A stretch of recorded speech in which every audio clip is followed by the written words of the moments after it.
feel a song that's never been heard. Feel. How do you know when you hear the call?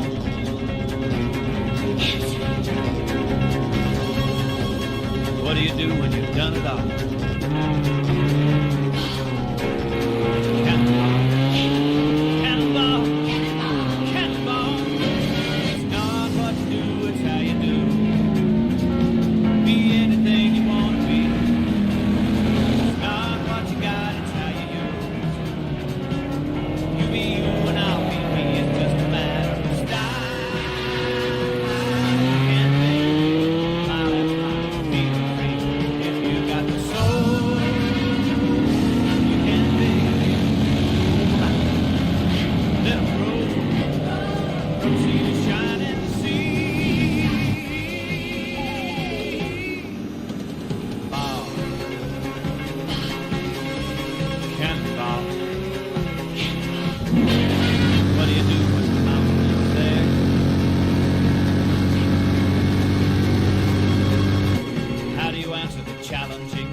Yes, indeed. Good afternoon, morning, ladies and gentlemen, mothers, fathers, daughters, sons, brothers, and sisters. This is the Apex Online Racing PCARS 2 Endurance League, Season 3, Round number 5 here at the Daytona Racecourse. It is the grand finale for this season, and unfortunately I missed the last race 2 weeks ago. It was actually the first race that we had a different winner on the GTE side, so I would have to miss that one, but here we are nonetheless. We have 21 drivers joining us for this race. It's a nearest damn an even split. It is 11 LMP2s and 10 GTEs. So let us see what we are going to find, and we are in for a very wet Daytona as well. We have got some new names as far as this particular race is concerned against the standard lineup. As you can see, the GTEs are beginning to set their times. We have Calfee that has set the opening time in the GTE in the Ford 1:43.3. It's already been beaten by Dawu in the M6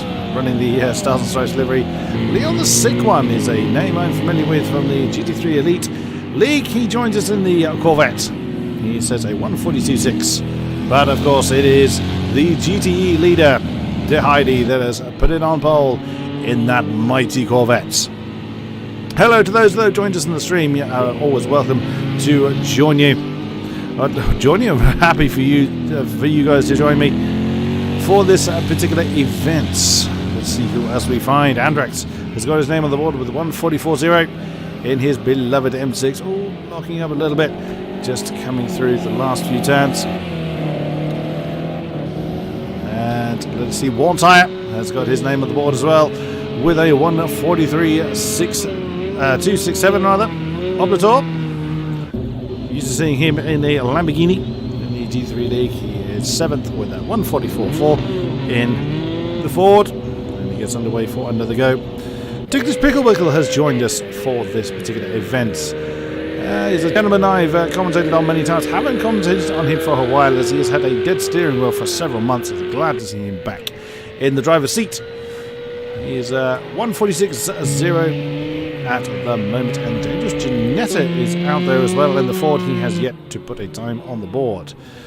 We will see how our drivers fare on this Daytona circuit. So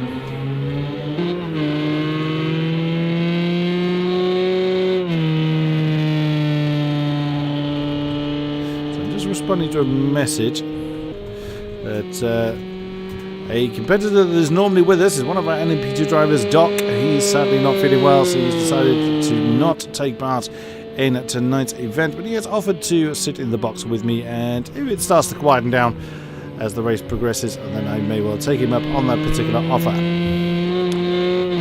Ferrari in the background, that is the only Ferrari in the GT field. That is a Ticklish Pickle Wickle. We will follow DG around the last turn 12 as he comes to complete his lap. We saw him going through the bus stop chicane, turns 8 through to 11.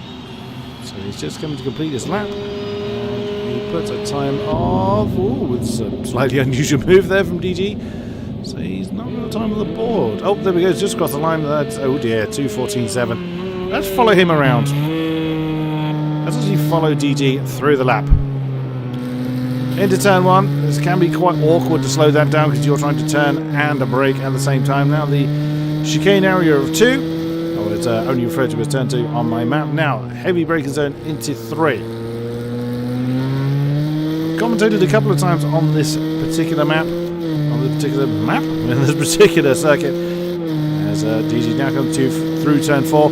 We had someone skew right across that grass area there and actually smash into someone over here minding their own business, as DG now comes through turn 5. Hard on the gas towards turn 6.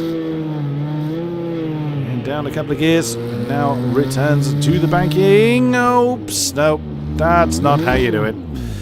Well, that brought that lap to an end as Calfee has gone back into the pit. He's coming out. I'm not sure it's getting close to someone. Who's he getting close to? Ticklish Pickle Wickle, our sole Ferrari runner, who set another time. He's now got 1:44.449 on the board. Currently sits in 8th position. Now, interestingly, Heidi has set the pole time 1:41.194. That in itself isn't the interesting part, but he has chosen to come out again. Dawu has got into second in the M6. Very nice time, 1:41.7.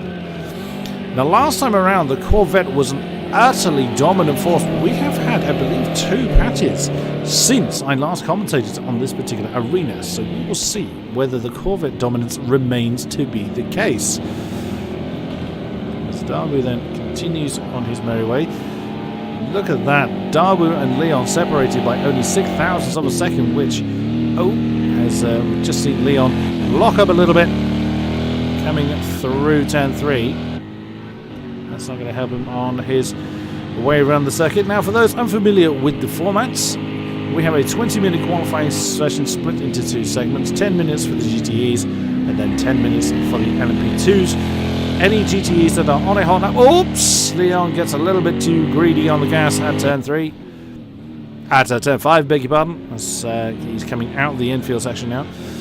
He's pressing on though. He's still looking to complete the lap. He might have enough fuel in the tank to do another lap. So any of the GTEs that are on a hot lap when they cross the line at the 10-minute stage, which has another 50 seconds left to run, they are allowed to complete that particular lap, but they must not hold up any of the LMPs. We've just seen Andrex actually jump into 6th position with a 1:43.030 in his M6. Dawu has chosen to return to the pits, as has White Ghost. We can see White Ghost sit his lap. There he is in the white Ford. He's returning to the pits, actually doing a nearly running into one of the TX3 LMP2s there. Oh, and he shot. That's an impressive move. And worn tyre, 1:42.722 in the Ford. He is in 4th position, and that is his qualifying day done. And there goes one of the Corvettes. That was Leon. Look at that. He's gone into second with that 1:41.599. He can technically complete the lap as he is on a time lap at the moment. He's pressing on. We did see him kick the tail out, and now you can hear the LMPs roar into life. Now out they come. The LMPs are now released. They can now get out there and get on with the job of setting their lap time. There goes Endless coming off the blocks as well. Now this the GTEs that are on field, so which is Heidi, Leon, Calfee, Andrex, Tiglis, Pickle, Oblator, and Janetta, they all can complete their laps, but they must not hold up the LMPs, although at this point the LMPs are on their out laps, so they're not really going to be pushing too hard. Heidi, though, is still pressing on. He's coming up to the bus stop section. Oh, goodness me, he left that very late.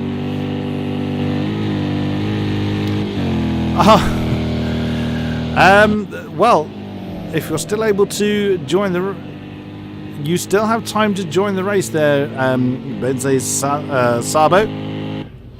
Leon should be back in the pits, so if you ping him on Steam, he should be able to answer that question for you.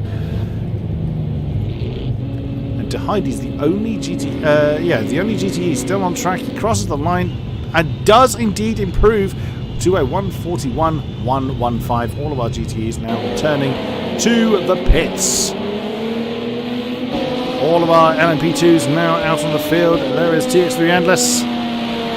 All of them running the Ligier. I believe it's the Nissan engine they run.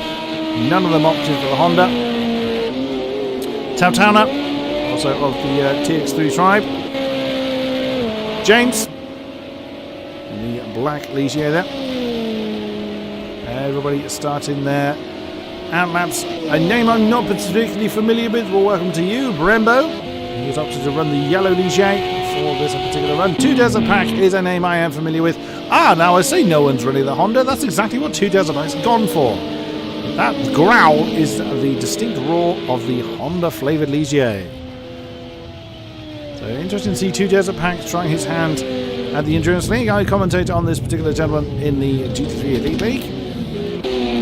Along with this man Murphy, he's gone for his distinctive black Ligier there. He's getting the tail out as we start to see some LMP times come on the board, but this is of course their outlap. Storm, TX3 Storm in his striking black and green Ligier. He's in VR. Oh no, that's unfortunate. Colonel McCoy in his orange. Again, very distinct Ligier for him. Coming around the last turn to start his lap. Nick Mido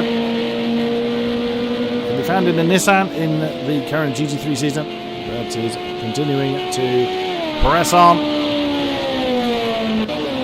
Popsu, also in the GT3 League, and of course bearing the traditional black and green colours of the TX3 tribe on that Ligier. And finally Domino, Doc's teammate in the black and pink Ligier. Oops, that's a little bit too much curb.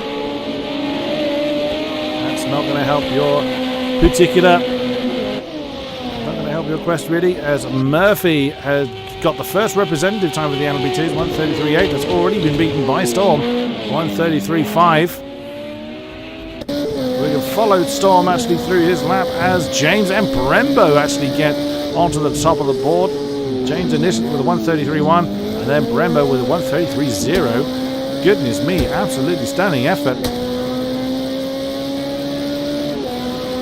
Through turn 4 for Storm. Heavy on the brakes then. Throw it into turn 5. And lots of spitting fire going on as well. Daytona has gone into 4th position with that 133.8. And Popsu, 134.6. Slots him into 6th. Nick Mido, 7th at 134.9. And Endless, 135.4. Great run for him. And Domino 9th with that 136.5, and 2 Desert Pack 138.1 at the back of the pack, with Colonel McCoy yet to put a time on the board. Long turn 7. Let it wander out to the right for Storm.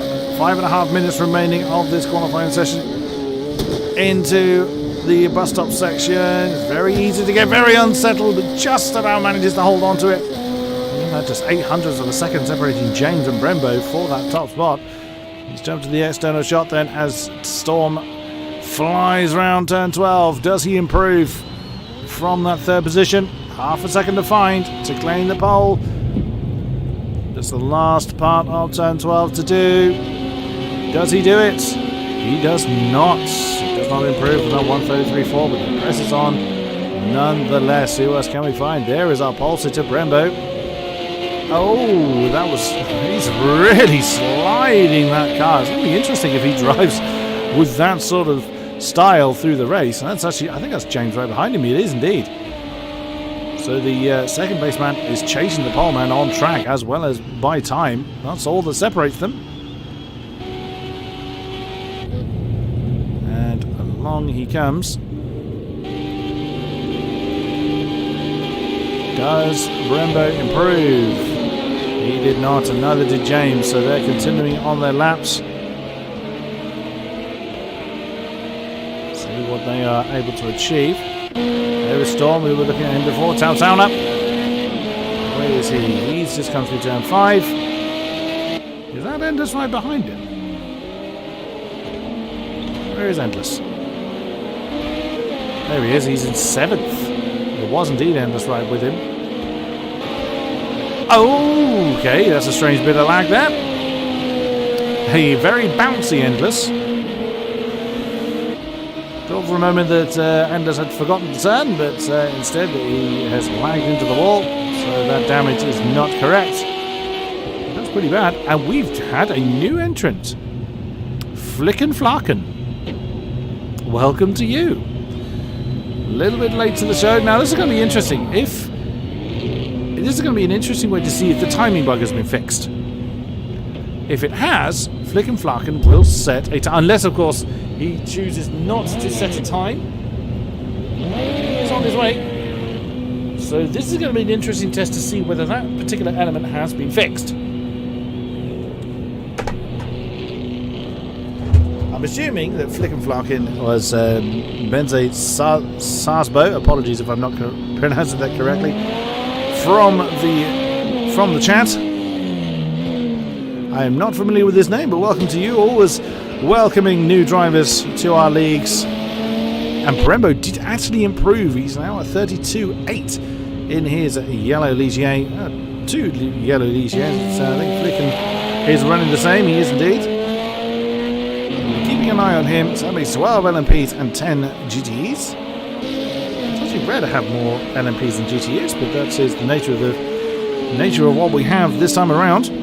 Ooh, steady. I don't know, he went a little bit deep into turn 3, but it could have just been opted to try and get a faster run out of that particular turn. That was turn 5. I always get 3 and 5 mixed up. They're both heavy right-handers. Round turn 7. Comes our newcomer. It's obviously going to be a while before he gets a lap on the board. Let's have a look at 2 Desert Pack and see if he's able to improve. The Honda powered Ligier has not been run generally throughout the league. It's not been a favourite, and 2 Desert Pack might be highlighting why.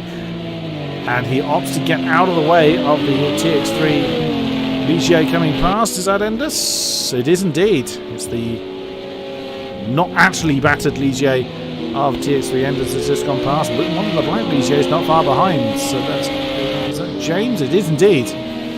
He's currently second with 3/10 to find to claim that pole spot. All of our Ligiers currently on the field. Where's Tudor? There he is. So we saw he had to get out of the way of Endless coming through.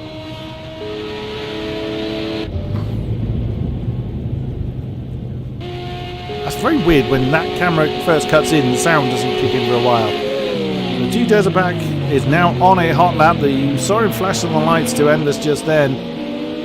He was assuming Endless was actually slowing completely down. Oh, and again, you actually saw. It looked like, I'm not sure that was correct. It actually looked like the front right tyre of 2 Desert Pack just completely stopped rotating. I'm not convinced that's correct. Where is our new guy? There he is. So he must be on a time lap now. We've got less than 30 seconds to go of qualifying. It's enough time for Flicken Flarken. Unusual name. Like I said before, we're always welcoming new members to our leagues, whether they be the Endurance League, which of course comes to a close here in Daytona this evening. The GT3, be it any of our leagues, we're always welcoming new faces, fresh faces and racing aces. And the qualifying is done. Dom did not improve from that 10th position with that 36.3. Popsu is in 4th position then with that 34.523. That's wrong one. Flick and Flarkin, there he is. Does he set a time? Answer is he does. Finally, the timing bug has been fixed. Hurrah!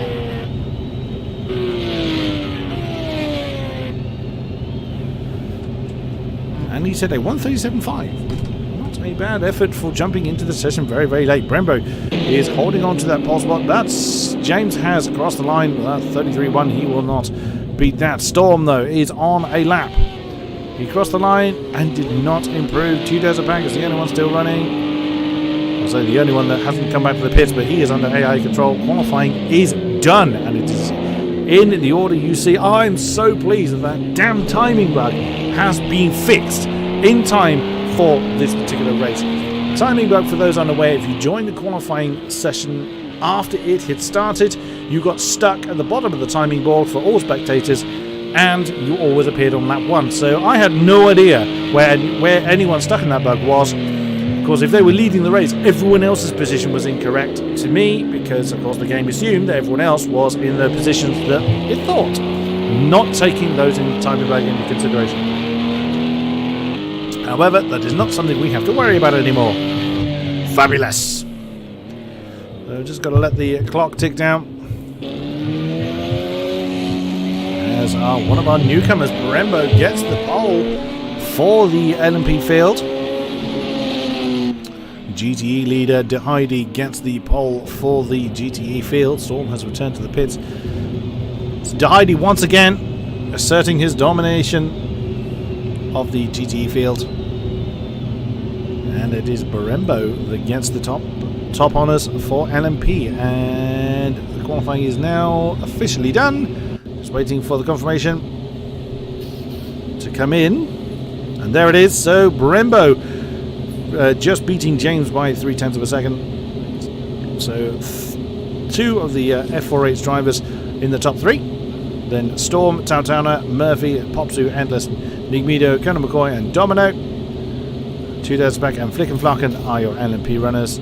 Heidi, I didn't quite have time to go through the GTEs. So Heidi, Leon the second one, Daewoo, Warm Tire, Calfee, Andrex, White Ghost, Oblator, Ticklish Pickle Pickle and Danger Janetta are your GTE runners. Now is when everybody switches over to their race setup. Any last minute changes they want to make, now is the time to do it. So let's have a look at the championship standings.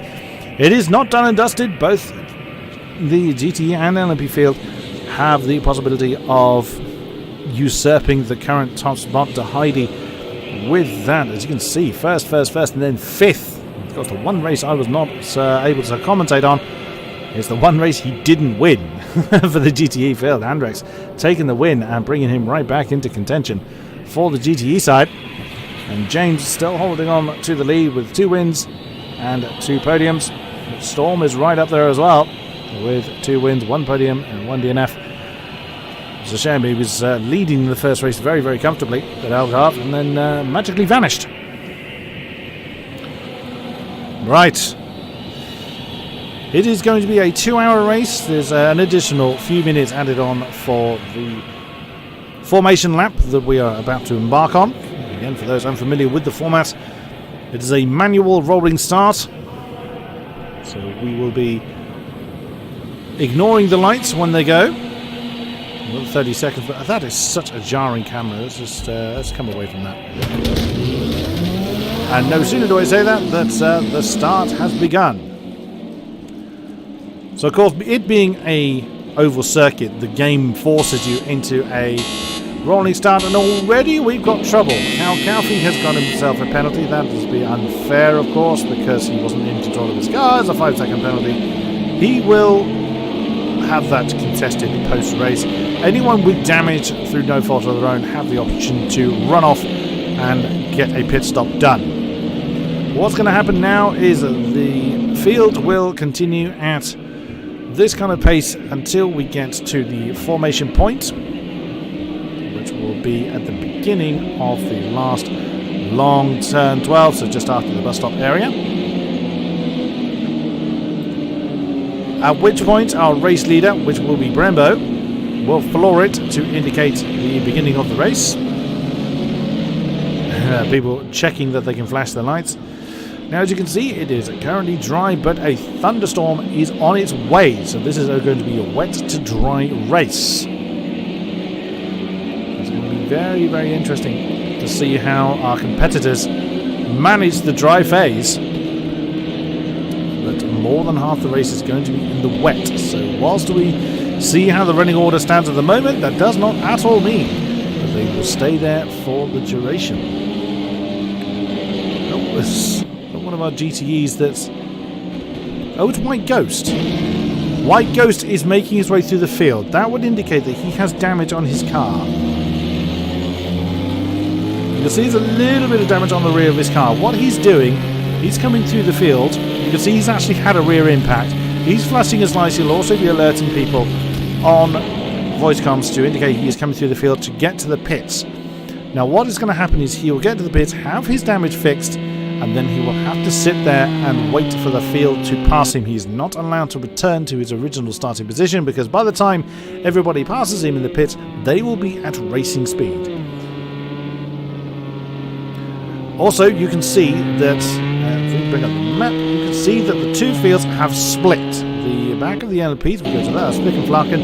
The GTEs are not right with the LMPs. This is so that I can cover both starts. Whoop, wrong one. So Brembo then is now going to slow the field down, and they should be forming their 2x2 line as they start to get close to the start-finish line. As you can see, White Ghost has gone into the pits. There he goes. And Heidi will be bringing the GTE field slightly slower so they can form their 2x2 line as well. And it looks like they are going for a single line rolling start this time. Whatever works for them. So at any moment from now, Brembo has the option to floor it to signify that the race has properly begun. No overtaking mate. Oh, goodness me, that was Storm getting very, very close to James. They're in third and fourth. Oh no, that's Towner getting very close to Storm. I beg your pardon. Of course, it's third and fourth on track. Of course, I'm not taking White Ghost into consideration. Now, he'll be sat there waiting. Oh, he's going to go to the... Oh, they are actually doing another parade lap. Now, this might allow White Ghost to retake his position. What he's going to do, he will allow the LMP field to go past. Now, this rule has changed since I last commentated in the Endurance League. I do apologise. Either that, or it's either that, or I wasn't aware of the particular rule. Last I knew, if you had damage during the rolling start, you had to wait at the end of the pit lane. But they've opted to do another rolling lap. You can see White Ghost is now going to allow the GT field to go past. Now, it's going to be interesting to see whether he retakes his original starting position. I would assume so. No reason why he couldn't do that.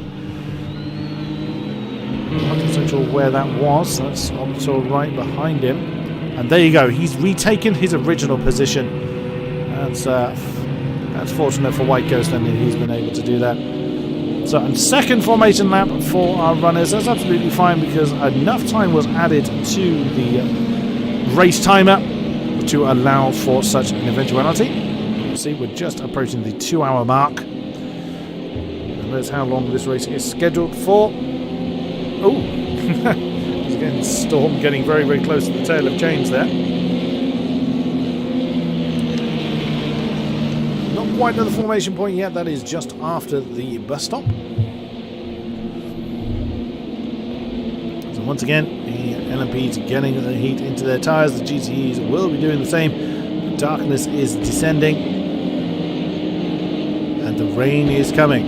You can't see any clouds around at the moment. Well, you can see them beginning to form. Well, Brembo is up on his original time. That's nice. Oh, that's James getting very, very eager to go. But Brembo will resume his pole spot. There he goes. Now the 2x2 line will be formed. It's Flicken just falling a little bit off the back.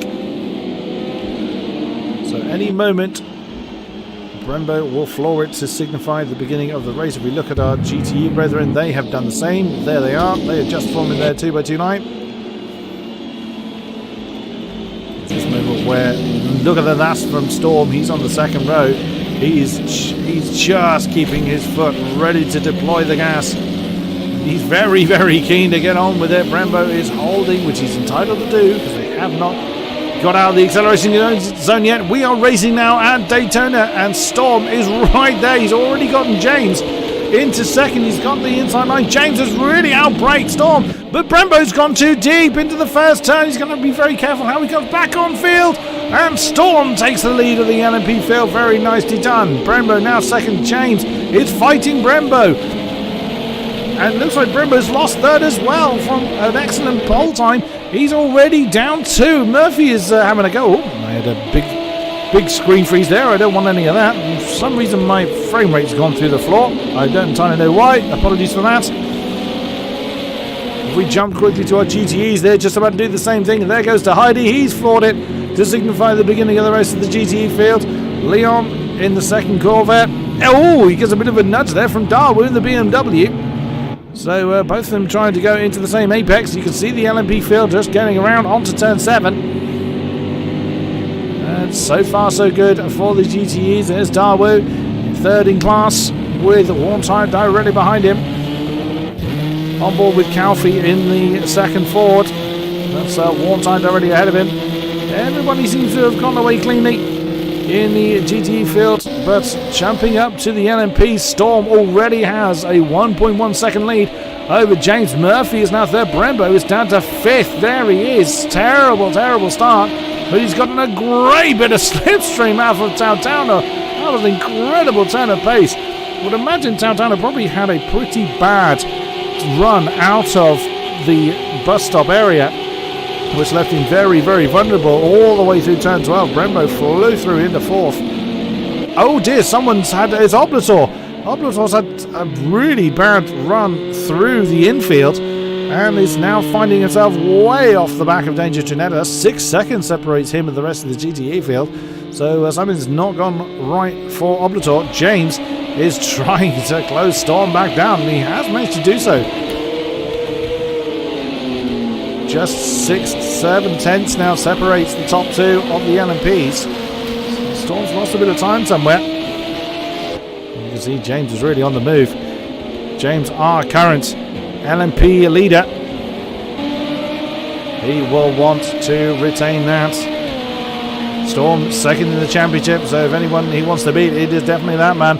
You can see the exclamation marks throughout the field. That is those that are close to another. Look at that. Brembo stuck in the middle of a sandwich between Murphy and Daytona. He's getting a great slipstream once again off of Murphy. Has a look on the inside before the bus stop area, but does not manage to take... Oh, it was a road cone in a rather strange position. Daytona, though, look at that. It's gone for the inside line and has flown past Brembo. Brembo has no answer to it. Wow, what a stunning run then out of turns 10 and 11. And already Brembo's attacking Daytona again. He wants to get that 4th position back. And that's James. Beg your pardon, that's Murphy. They're both in black Ligios. Oh my goodness me, that's very, very close between Daytona and Brembo. No impact at that particular point. And they come into turn 1. Ooh, quite safely. Daytona is all over the back of Brembo. That is the view. Well, technically that's the view from Daytona, and he's gone for an outside move around turn 3.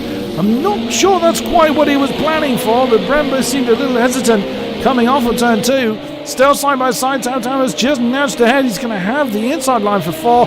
Brembo's not letting that one go, no, but Daytona has managed to get the move done, and he can't slow it down, though, and that's going to give the advantage to Brembo again. So they now come through turn 5.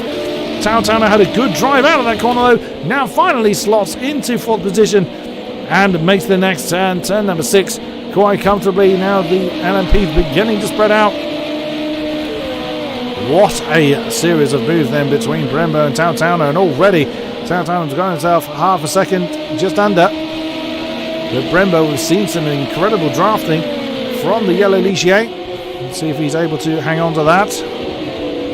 Let's have a look through the field then. Endless has got Popsu and Colonel McCoy for company.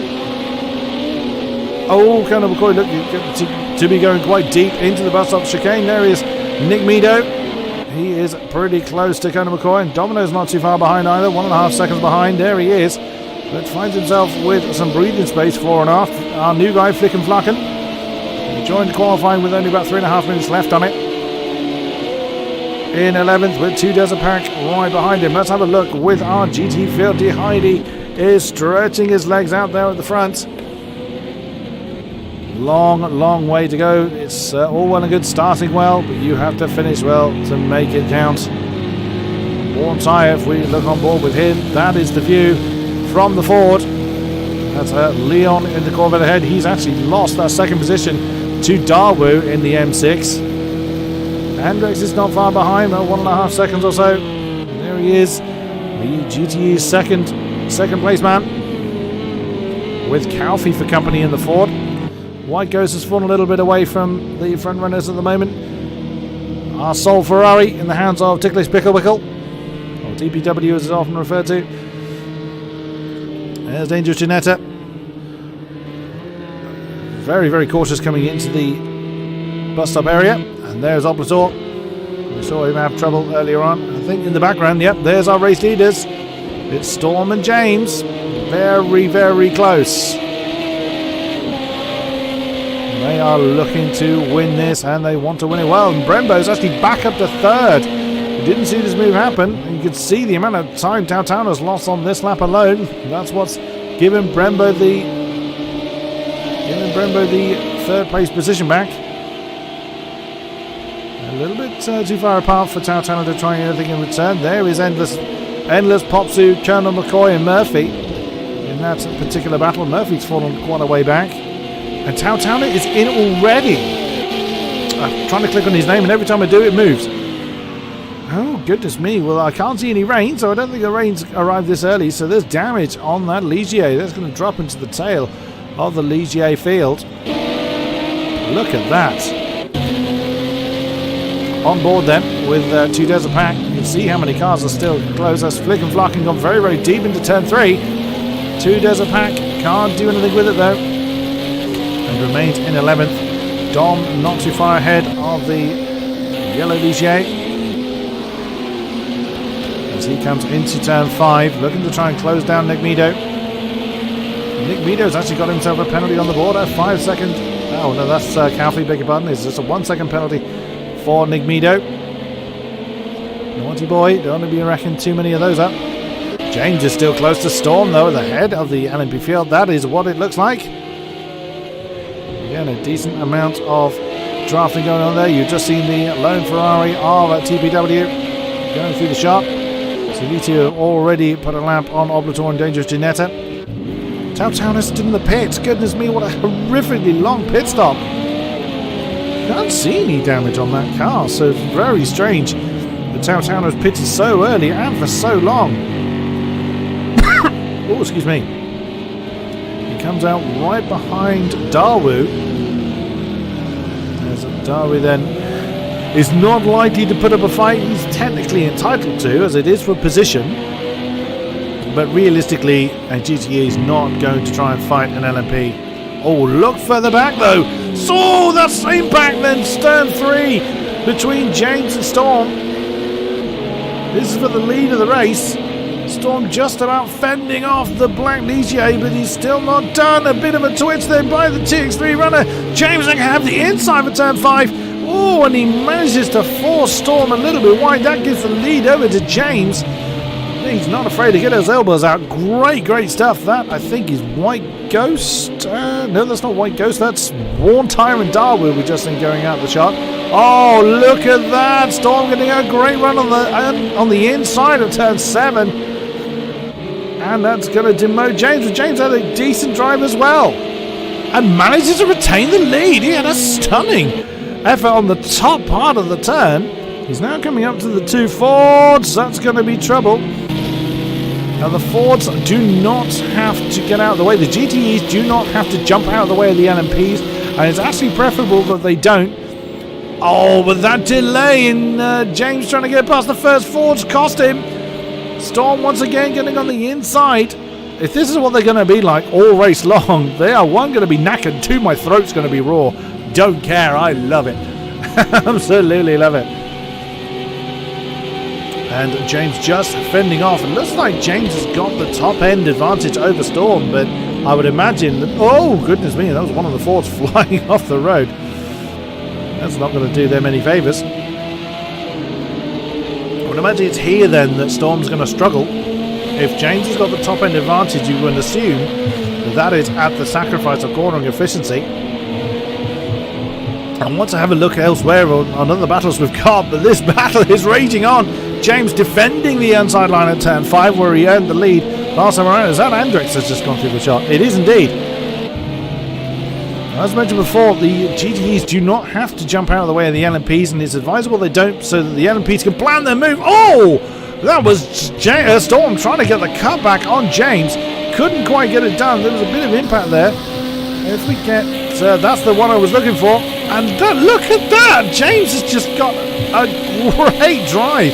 Once again, off the top of turn 7. Now, Storm is going to have to turn a little tighter as he is staying to the bottom of the corner. But not that much. It shouldn't be costing him that much time. So that's a setup difference between the two drivers. And this time Storm is going for the top. Now let's see if he's able to get as much advantage. I wouldn't expect it. And there we go. Look, James yet again powering through. Oh, Pops is in trouble. Pops just suddenly dropped about 3 or 4 spots. It could be he got caught out by a back marker, which is of course possible. But he suddenly dropped quite a few positions, and that was Darwood that Storm just came past. There's our GTE leaders. But you just saw go out of the shot. There's Heidi and Leon, the 2 Corvettes, running off into the distance. Now Murphy is in the pits then, so he has got himself some damage, I would think. The car looks okay from our side, but of course, we just saw him plummet through the field. So it's fair to say that he has got damage on that black Ligier. What a shame to be pitting on only lap 10. Oh, yet again, Storm and James side by side. But that is Leon that they're coming with. Actually, oh, and that's forced James to, Storm to go very deep into turn 6. And of course, we've seen how strong James's car is through these turns, but he could be boxed in behind the GTA, and he is. Oh, impact! Oh no, Storm's in trouble. James is in trouble. Oh my goodness me, Storm is facing the wrong way. He's going to have to get out of the way pretty quickly. He's stuck, he's not moving, he's finally underway. James is going. Oh my goodness me, Storm will be furious at that. What a shame, he was trying to box James in behind the GTE of Leon, I think it was. Nick Meadows got himself... Oh yes, we saw that penalty earlier, beg your pardon. So James carries on his second. Brembo's now got the lead by 1.5 seconds. What I think Storm's going for, he was trying to use the GTE as a box to try and prevent James coming past him, as there's Domino. That Storm now got to fight his way back to the front. He's lost himself 16 seconds from the lead. Disaster for the TX3 runner. We will see then. It is possible to raise the stewards' inquiry from the final rounds, especially when the championship is at stake. But Storm's got a lot of work to do. He's got a lot of time to do it, admittedly. So, we've only had 15 minutes of this 2-hour race as he squeezes past Domino. Domino didn't really put up much of a fight there. Popsu may not try and block Storm either. Both of them TX3 runners, and indeed he doesn't. Although he's not actually allowing him through. I thought Popsu was actually pulling over to let Storm through. He doesn't have to. That is for position. But there we go. There wasn't too much defence there from Popsu. And Storm then back up into 6th position, but a long, long way to go. He is closing in, though, on the lead, to be fair. The Storm is a man on a mission then. He's going to try and reclaim that lost time. Let's have a look then at some of the other battles going on. Nick Meadow is in a battle with Colonel McCoy, although there is an M6 in the way, as an M6 and a Ford in the way. That would be Darwood. Darwood one tyre. Ooh, that's going to get... really ugly really quickly if that Ford turns in too early, and thankfully Darwood did notice that there wasn't an MP bearing down on him, and I beg your pardon, it was one tyre in the Ford that realised that LMP was there. There's another one. That's Storm. That's making up for lost time. Oh, and you saw Daewoo wanted to actually jump out a little bit earlier than he could do. The Ford trying to make that defense too late. Warntide did not get to the outside early enough to stop the pass from Daewoo. But he's going to have the outside for turn 1. That's Domino right behind them. Popsu is in the pits. I'm doing it again, trying to click on a name as it changes position. And that is Popsu in the pit. That's not a pit box. That's, of course, his marks. He's hit where the game has told him to hit. Storm is still making the way through. He's now already on the back of Nick Meader. That's 6th position he is challenging for. But he will not be happy about that. Our new guy, Flickenflacken, is still in a battle with 2 Desert Pack, where he's been. Those two have been fighting for that position for quite a while now. And to be fair, he's setting respectable lap times. 1:36. Our leader's doing 1:35. So Flickenflacken is getting, respectable lap times. It's always interesting to see where the new guys slot in. So we will see if he's able to maintain that particular pace. Let's have a look at our GTEs then. Our lead pair are 2 Corvettes running off into the distance. That is to Heidi and Leon, the second one. As you can see, that's Colonel McCoy, I believe. That is catching to the back of them. Ooh, that's a little bit... Is that Colonel McCoy? Where is Colonel McCoy? It is indeed. So Colonel McCoy now going to fly around the top side of turn 12. So the 2 Corvettes setting very similar speeds. Of course, De Heidi has been the lead Corvette all season long. Has won all but 1 round in this season. But look at that, Leon getting a great slipstream off of the fellow Corvette and doesn't quite manage to get alongside De Heidi, but is keeping De Heidi very true in this particular race. Another pair of LMPs coming up behind. That is Nick Meader and Storm. Oh, goodness me. Storm doing his best to try and get past Nick Meader before he gets to the Corvette, so he doesn't manage to do it. Now he's boxed in behind the Corvette. It's exactly the move he tried to do with James earlier on. And what is Storm? Is he going to fly on the inside? He does indeed, but he's going to go on the grass. He's going to hit Nick Meader. Oh no! And sadly, through no fault of his own, Leon was caught up in that. That is huge. Storm is going to be very heavily damaged. That is going to be a huge impact on the championship, unless, of course, James has his own particular problem out there in the front. He is going to be the LMP champion, but, like I said before, rain is coming. It's all well and good being good now. Let us see how they do when the rain comes. As Storm gets past 2 Desert Pack, but 2 Desert Pack fights back, which he's perfectly entitled to do. That is for position. And of course, Storm, as we've just seen, has taken a fair old whack in the side of his car. So he's probably going to be suffering quite a bit at the moment. Oh, but he gets a good run on the exit of the bus stop. But can he hold it, though? It's Flickenflacken getting alongside 2 Desert Pack. That is for 8th position. And again, look at... Oh, that was... looked like it could have been quite nasty, but no impact on that occasion. They're coming up to... Oh, my goodness me. That's Leon, I think.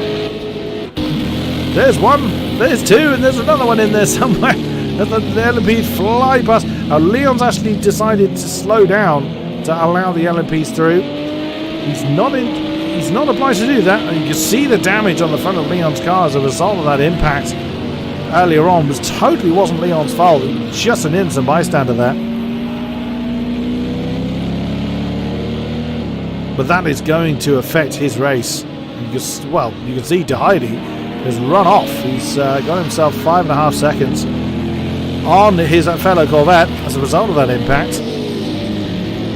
Let's have a look at the rest of our GTEs. There's Warntide with Daewoo in very, very short succession. They have been fighting for that final podium position for quite a while now, before just fending off the M6. Daewoo was in that 3rd position earlier on, so he is keeping the pressure on. Andrex is 5 seconds behind Daewoo. And keeping it, basically minding his own business back there. White Ghost in 6th position in the white Ford. He's got Calfee for company in the yellow Ford. They have been in short succession for a while now. Our Soul Ferrari is at Ticklish Pickle Wickle. As good to see TPW returning to league racing. Oh, a little bit deep into turn 6, but not too bad. He's on his own, 8.5 seconds behind Calfee, 2.5 seconds ahead of this man Obrador, who had a big spin early on and hasn't really been able to regain. Well, he's regained his own pace, to be fair. And DG has really struggled in this particular race. It's a long way off the pace at the moment, but continues on nonetheless. And Leon, I'm not surprised to find the Corvette has come in. He's going to get that damage patched up, and I guess it's better to get it patched up early. We have over 1.5 hours remaining. And again, as mentioned before, the rain is coming, and they all know it. Domino has got his wing mirrors full of Nick Meadow, and 2.5 seconds back is Storm as well. So let's ride on board then with the chasing LMP of Nick Meadow. Wow, I just spotted the lap time, 1:34.6 by Brembo. Well, not only is Brembo actually, looks like the race feed box doesn't work again. Not that I was looking at it, I just looked down and it says fast as that 1:32.8. Well, no it isn't. Unfortunately, that's unfortunately something for qualifying. Oh, Nick's had a good run through the bus stop. Domino's defending for everything he's got. And he's managed to keep Nick Meadow behind him at the moment. But can't do anything under slipstream. We saw that's where James was strong, and James now getting into 134s without 134.9. These two continuing along their merry way, coming into turn 1.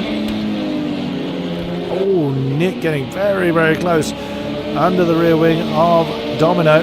Storm is gaining on them. If you jump on board with Storm, he's got his eyes on the prize for the next 2 positions. Because he hasn't opted to come in and fix the damages on his car. Nick gunning on the outside, or trying to make himself very, very obvious in Domino's mirrors. I'm not sure he has to particularly. I'm pretty sure Domino is well aware that he's there. Close once again in the braking zone of turn 5. No, we can't see the mirrors from our cockpit camera, unfortunately. So we can't tell what Domino can see there. And now Storm has got the mark on him. So he's already 3/10 behind this particular battle. When I say the mark, I mean the exclamation mark next to their name to indicate they are in a battle. Break them off of turn 7 into the bus stop once again. Storm has been mighty on the brakes.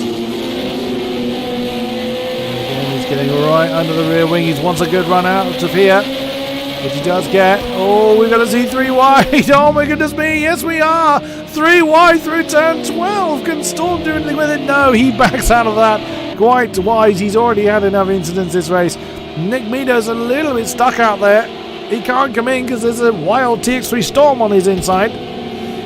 There's a Storm now goes to the bottom for the remainder of the turn, and Nick Meadow couldn't get back ahead of him, and that is 6th position back to Storm. He's already trying to get on the inside of Domino at turn 1. My goodness me, he is on fire. He's that was a 1:34.4 from Storm that time around. Oh, a little bit deep again. Impact by TX3 Storm on Domino this time.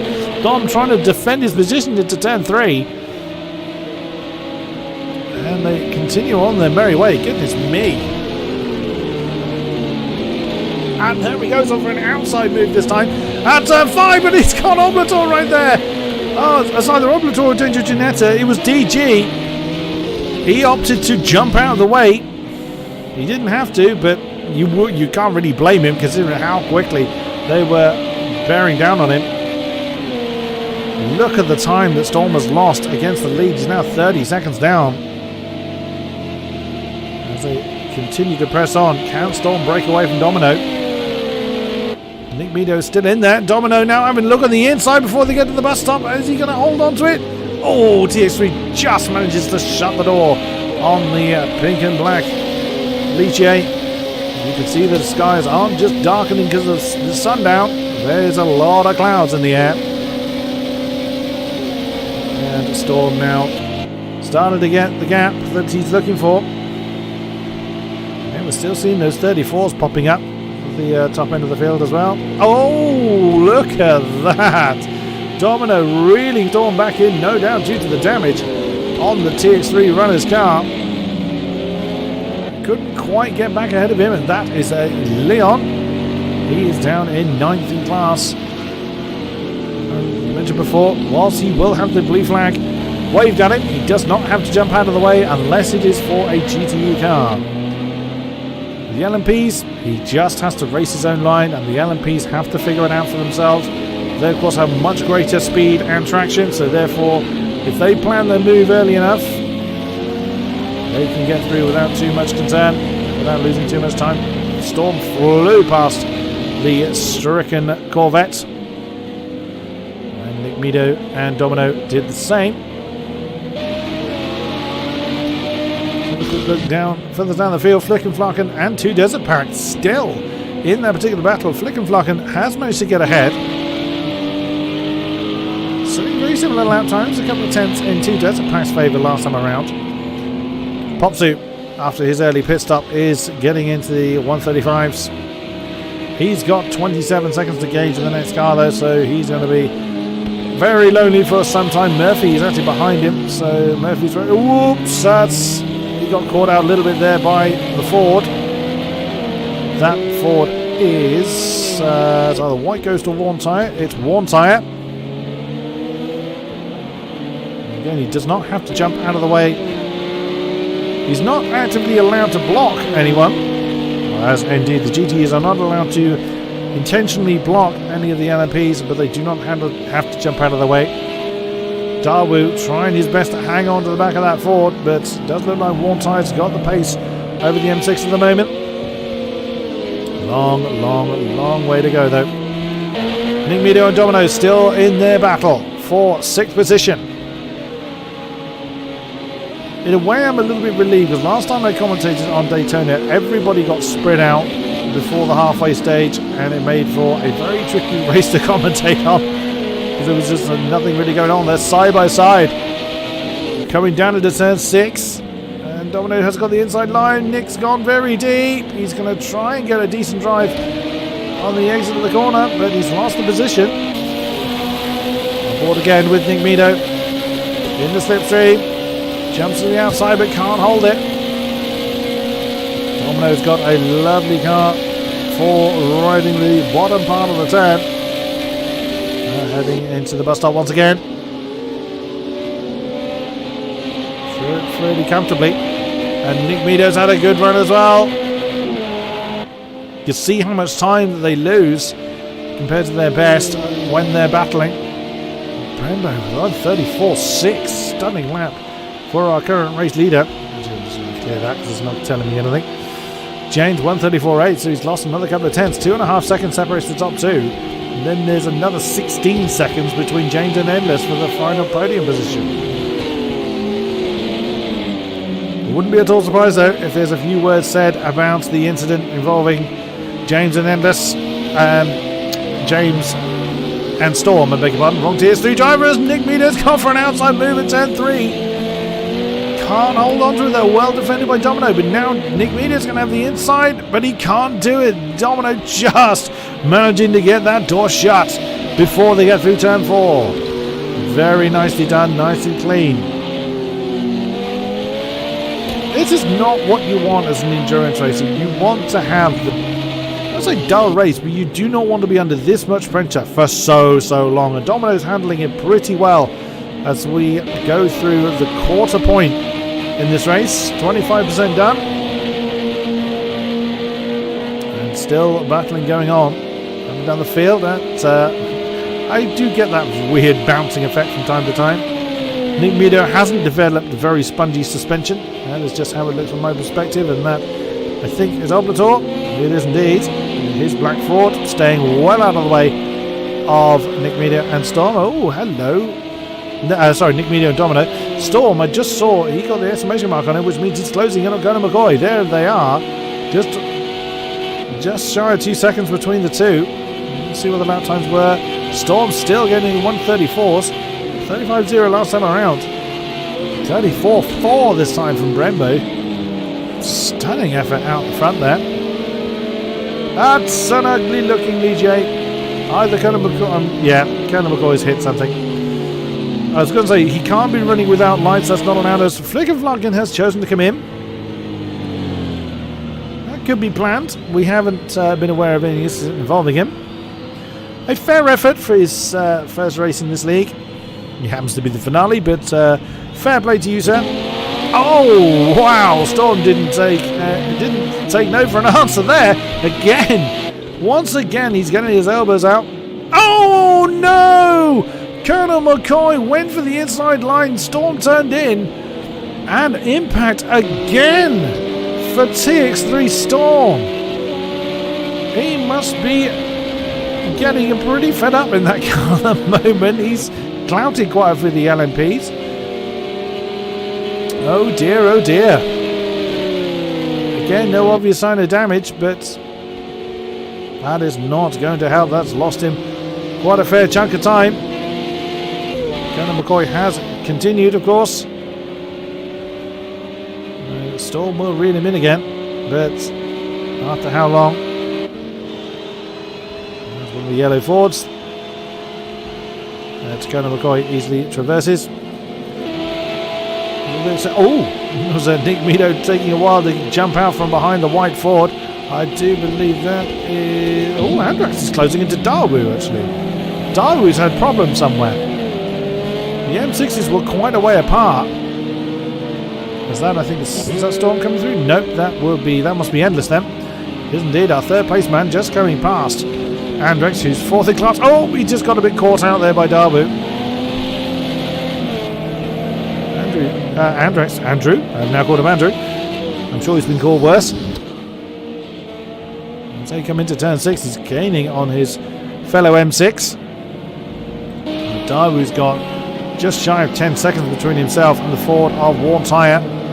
Currently second in class.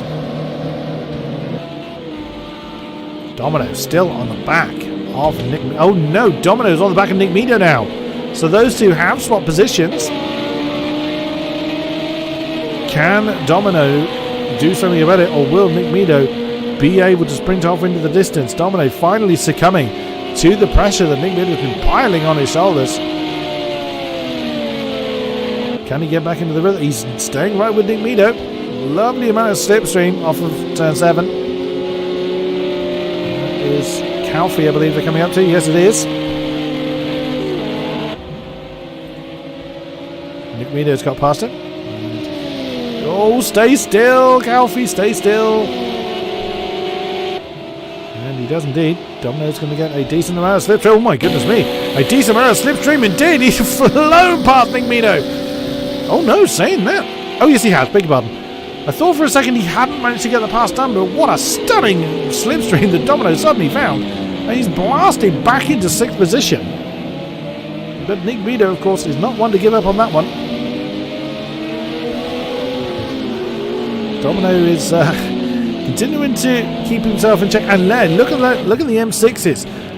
Dawu lost 10 seconds last time around. I did say he had trouble. That's the view from Andrax's perspective. Can't see any obvious damage on Dawu's car. It's going to be interesting to see, because Dawu's had incredible pace in that M6. We'll see if Andrax is able to keep up with him. There goes Colonel McCoy. Coming past, he's in 4th. And that's heavily damaged. Well, it appears heavily damaged. He still seems to be setting fairly decent pace. Nick Meadow still on the tail of Domino. We've looked mainly at the midfield area. That's mainly because our leader has legged it. Let's have a check-in where everybody is. It's something I periodically do throughout our endurance races, although just as I was about to do that, Domino's suddenly had a really good run through the bus stop. He's gone into the slipstream. And look at that. This is what we saw from James earlier, where Domino's powering off and keeping that gap between the two LMPs. I think that's Dangerous Janetta's Black Janetta getting out of the way. It's a shame for DG. He's quite a long way off the pace. And look at that, Nick Meadow trying to do something with Domino coming into turn 1. Not quite close enough for that. Into turn 3. There's a look on the outside, but doesn't make a move. He's trying to get a decent drive out of that turn, but Domino beats him to it. He's got up it. That's our two M6s. That's Andrex and Dawu. Andrex is actually ahead. Andrex is the lead M6 now. And Storm is back on the tail of Colonel McCoy. So whilst Nick Meadow is battling Domino for 6th, Storm is back in striking range of Colonel McCoy. About a second separates them. Only 3/10 separates these two. Nick Meadow getting a bit of draft off of the tail M6, which is Dawu. And the M6 is staying out of the way of the LMPs. The bus stop once again.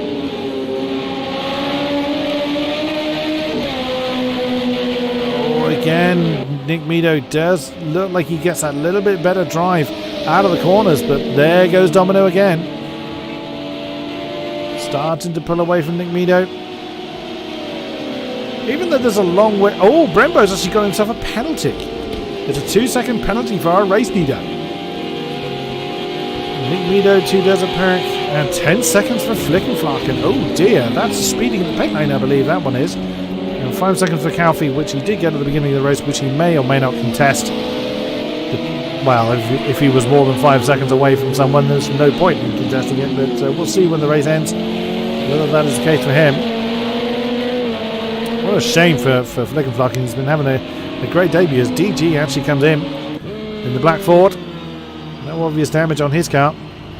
No sign of the rain yet either, and Storm is now right with Gunnar McCoy again. Side by side, this is where it all went wrong for these two a few laps ago in turn 6. And Storm can't get the move done. As yet, let's check up with these two. No, they're not in a passing position just yet. Storm wants to get past. For the more time he's fighting, it's the more time he's losing against Brembo and James. Of course, James is his target for the championship. Oh dear, that's gone horribly wrong for Conor McCoy. He's jumped over the apex of turn 9. That surely is going to be job done for Storm, but no, it does look like Flickenflaken's in the pits again. Oh dear. Trouble then for the yellow Ligier. DG's been in the pits a very, very long time. And Storm is in. Storm has decided to pull in this time. Along with Nick Meadow. Interesting, quite a few people coming in at a similar time. That's DG finally underway. Let's check in with everybody. Let's see where everybody is. Brembo, our race leader,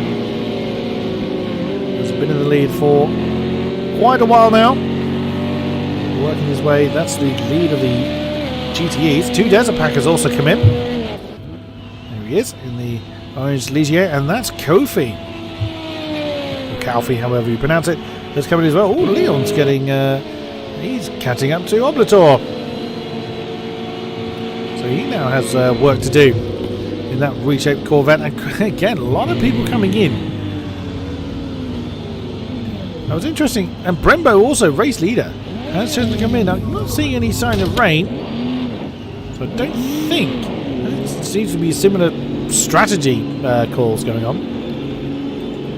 And James came in as well. So both our front runners came in at the same time. Is Endless going to come in? He does. Endless. Our top 3 LMPs all came in at the same time. Downtown has caught the back of Murphy as well. So the times do get a little shuffled up. As you can see here, the times aren't reading correctly whilst people are in the pits. James. Oh, is he jumped Brembo? Brembo's having a very long stop. Conor McCoy's in as well. James is deciding to have a very short, or shorter at least, stop. And that's going to grant him the overall lead. Domino's gone past, but Domino, of course, has not been in yet. James is going to come out in second position, but he crucially has jumped Brembo. Conor McCoy having a fairly long stop, but he was in slightly later. Brembo now underway. Endless is not moved either. So a long stop for him.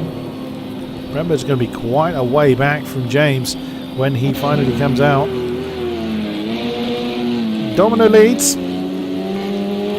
Just as I was going to start checking on where everybody was, then all the pit stops happened. He leads them by just under 9 seconds from James. He's with a fresh set of boots on. And a Ford just ahead of him. Is Calfee, I believe? Yes, it is. Brembo has led the vast majority of this race now, finds himself 27 seconds down from the lead, and that's the rain. That's why people are coming in. You can't really see it from this angle, but we just saw the lightning clamp go off, and there it is. That's why all the pit stops are happening. The rain has arrived.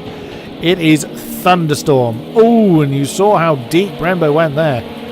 That's going to be a lot of rain, a lot of standing water, and a lot of spray. So there's going to be a fair amount of fighting of the cars going on. Storm now coming out. He's now down in 10th position. So his race isn't getting much better. Popsu is coming out again. White Ghost has now... Whoa, big old wheel spin for him. Oblator is on his blocks as well. Domino has come in. So he opted to leave it a lap later. We'll see if that's going to pay off for him. James, of course, flying past to take the race lead. Windscreen wipers now going, and they're going to be going absolutely crazy as the rain falls. As you can see, it is wet and it is dark.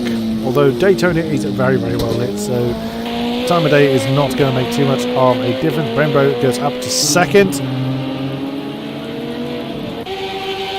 Daytona is right with Murphy then. They now come up to third and fourth position respectively. Deep into turn one for Murphy, but does manage to keep it on the black stuff. Dom is still in the pits. Endless has now come through. He's now elevated to 5th position.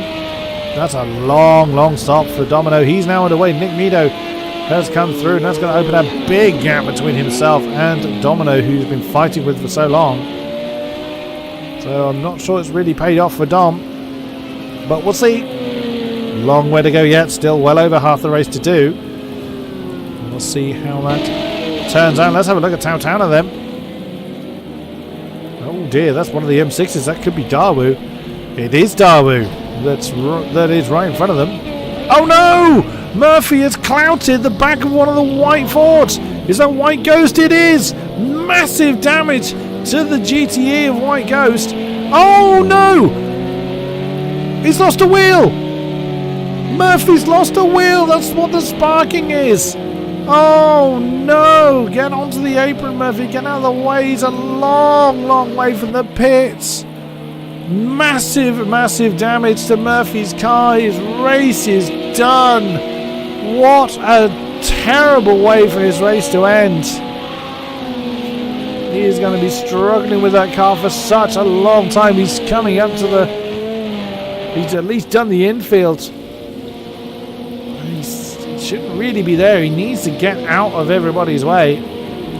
Daytona comes into the pits, along with a worn tyre, Andrex, DeHeidi, Daewoo, Ticklish Pickle Wickle. They've all come in, and I'm not surprised Murphy's just straight-lined the straight-lined the bus stop. Not going to make a great deal of difference to him, I would have thought. But he presses on. He has not retired. The other black Ligier leads the race. James. This is crucial for him to capitalise on the terrible time Storm's had. Storm's back down in 9th. Oh, and that's one of the black forces at Dangerous Ginetta. It is. And this is what I wonder what would happen is, even though they're on wet tyres, Thunderstorm gives such slippery driving conditions. And of course, they're in it for over half the race. So this is what's going to happen. The best laps have been set. Leon's quite close to DeHeidi. So the two Corvettes are locked in battle again. Look at the spray coming off of the back of DeHeidi then. So Leon's, assuming Leon's been through the pits and he's keeping his car on the road, so he must be on the right tyres. That strategy has started to pay off for him. He's now on DeHeidi's case for the GTE lead. That, of course, from our perspective, the white Ford does get instantly fixed, but he's going to be in there a long time. Worn tyre is in a battle with... Oh, that looks a little precarious there for Worn tyre, but Darwood is very slow. He's either letting cars pass or he's had a massive problem of some kind. There's no obvious damage on that M6 unless he hasn't been in and he's on the wrong tyres. Or he has been in and he's come out with the wrong tyres. But again, there's Andrex just going to blast past him. Big problem then for Darwood. No problem though for Leon. Let's see, 242 for De Heidi last time around. So either that was De Heidi's pit stop, or De Heidi has had a big incident that we haven't seen. Nick Meadow, Murphy and Towner are all in the pits. I think though that they are now going to get back into their rhythms. Though Leon is really closing in on De Heidi. Oh no, that's the timing. The timing goes a little bit wrong as they come past the finish line for some reason. That's De Heidi actually had the mark on it because it was getting close to Murphy, but they continue on their way. Darwood, is Darwood getting back into his stride, I wonder? You can see he's lost 33 seconds from his last lap. The lap times are going to be absolutely everywhere now. It is going to be down to consistency. Who can best handle these very slippery conditions? And Darwood's coming in. So either he got the wrong tyres or he's had a major problem that we simply can't see. And another pit stop, and another pit stop for James. That's interesting. Oh, okay. That was Darwood then getting out of James's ghost, and on he goes. And so that was another stop for James. Brembo resumes the lead of the race. Which yellow one is he? The other one's Flickenflaken. Flickenflaken did have to get out of the way. He was under blue flag conditions for the now race leader. Look how slippery turn 3 is. How slowly, how carefully they've got to come through that one. Which is not good if you're trying to go side by side with someone. James already straight back out. So that was a very quick stop for the Black Ligier. But he's going to be a long way down from Brembo. Brembo is actually through turn 5 before James actually gets through turn 3. There you go, 20 seconds separates the two. And Endless is right with James now. 2.5 seconds separates second and third. So Brembo is back in the driving seat, so to speak. No one particularly close to anybody else position-wise, but a fair amount of jostling for track space. We have lost one of our GTEs, and I wouldn't be at all surprised. Oh no, White Ghost is still in it. Trying to work out who it is we've lost, and I have a terrible memory. And Leon again is in the pits. As Brembo gets himself a penalty. 2 seconds for him, 11 for Nick Meadow, 10 for Flickenflaken, 2 for Deserpack. 2 Deserpack rather, 5 for Calfee, and 10 for Oblator. Another pit stop for Leon, which awards second place to Worn Tyre in his Ford. Very carefully. There's Ticklish Picklewickle in the Ferrari. He's doing alright in his maiden race, although he's got a lot of damage on the front of that Ferrari. He's going to have to get out of the way of the Ford, which he does. Storm on the back of Domino. Just seen that mark come up. Oh, Daru, yes, we did lose you. Oh, goodness me. Yes, we saw you were struggling with your M6. What happened to you, sir?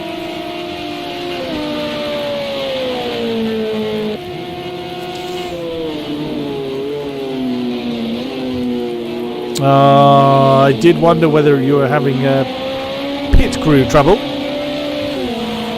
as you did seem to be struggling to keep the car on the road. Oh, look at that. Storm is absolutely going to blitz past Domino. But again, looks like Domino is able to start deploying that extra speed, extra straight line speed he seems to have in the black and pink Ligier against the TX3 veteran. The lap deltas are going to be fairly inconsequential now. And Domino could not slow it down for turn 1. Again, turns that they have taken so easily before are going to be very, very tricky now. We can't really see it particularly well from this camera, but there will be standing water around there that they'll have to deal with as well. So let's have a check-in with where everybody is. Brembo, our race leader. I think that's Warntime who's coming past. Yes, it is. Warntime is second in the GTE field. Brembo leads by over 18 seconds. James has had a bad lap last time around, but we did see him have that very quick pit stop, so that will be where he lost this time.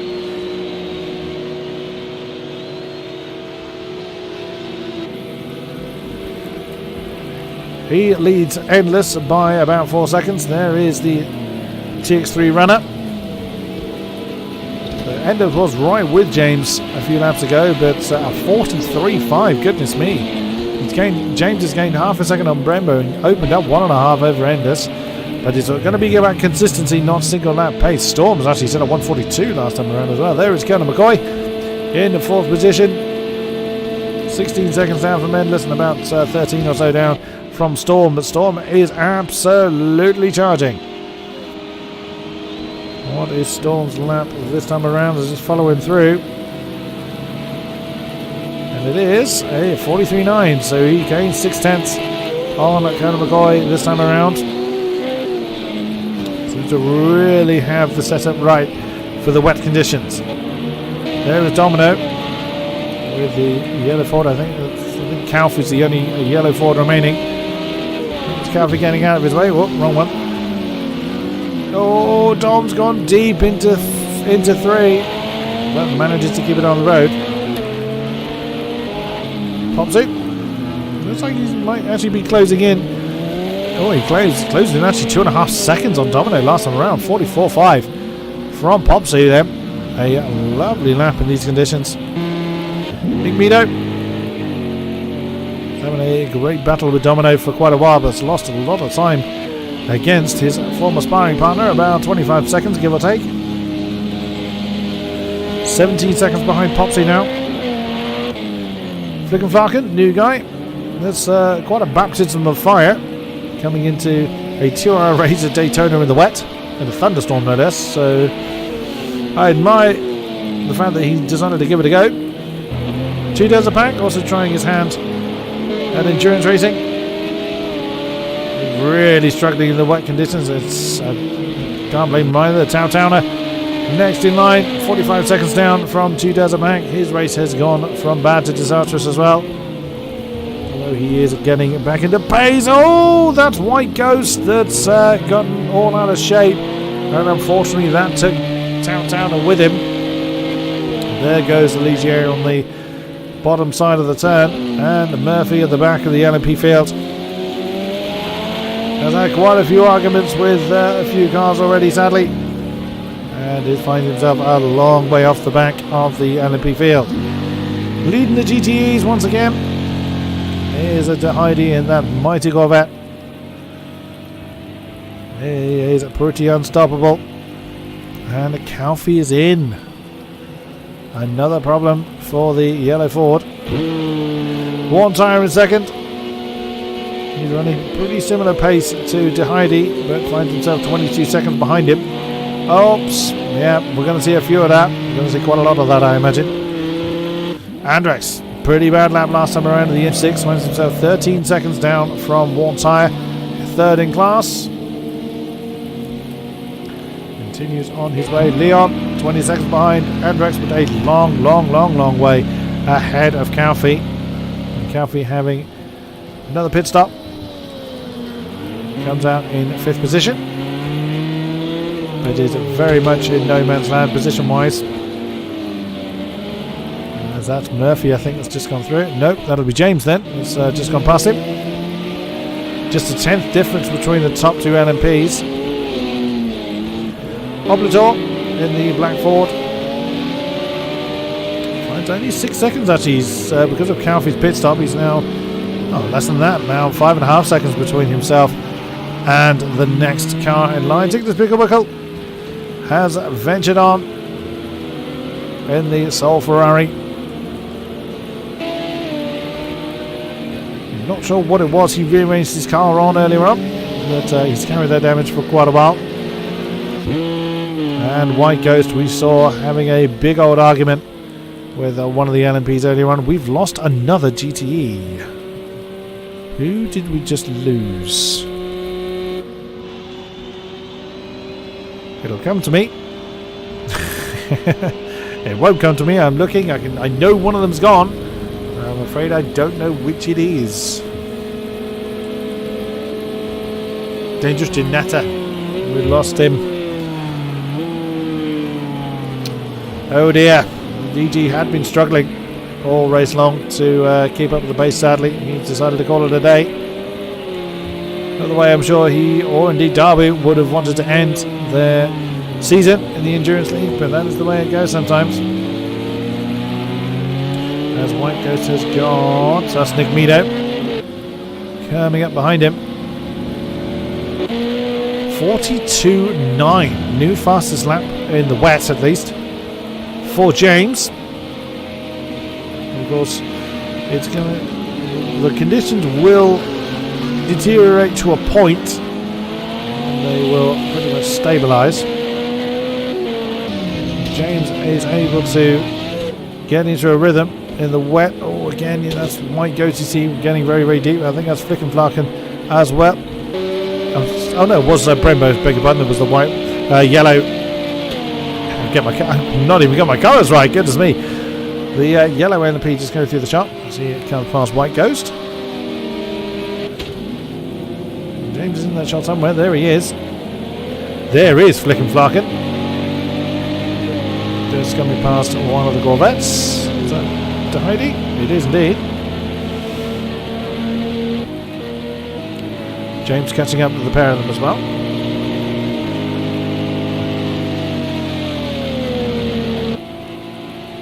And easily gets past the Corvette. Oh, Popsu! He's catching up with Domino. Domino is not having a good time in the wet weather conditions. He was having a fairly decent race in 6th position, or fighting for 5th with Nick Meadow earlier on, but in the wet, it's all gone wrong. The black and pink Ligier. Again, look at the lap times. Popsu to Domino. Popsu gained 4 seconds on the black and pink Ligier, and again, look at that. Just goes too deep into 6. Can't slow down. Ends up taking Ticklish Picklewiggle with him, and an easy pass there for Popsu. Up into 6th position. 15 seconds to Storm. Storm is still on a charge though. 43.3 last time around. That's leader's pace. He wants to close in. Yeah, well, he does and he doesn't, I'm sure, want to close in on Colonel McCoy, who he's already crossed swords with, figuratively and physically. He's 7 seconds down the road, though, so he's got some closing in to do, but gained nearly 2 seconds last time around, so it's going to be a few laps before he gets him. And yet again, just shy of 2 seconds in Storm's favour. 43.2. 43.2 was also James's last lap. 43.6 from Brembo. Martin may have a decent lead at the moment. Oh, goodness me. That's Oblator, this sole black Ford now. Getting out of the way. And of course, Popsu has... Oh, goodness me, Domino is really, really struggling. Is that Endless has just come through? No, that must be Storm. It is indeed Storm. I think has just gone past Dom. Where is Dom? Yeah, I do believe it was. Oh no, Storm's actually on the back. Oh, it'll be Popsu. No, it won't be Popsu.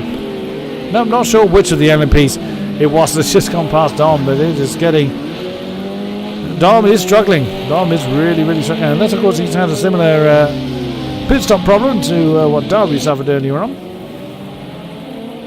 We will see. We will see. I'm going to see.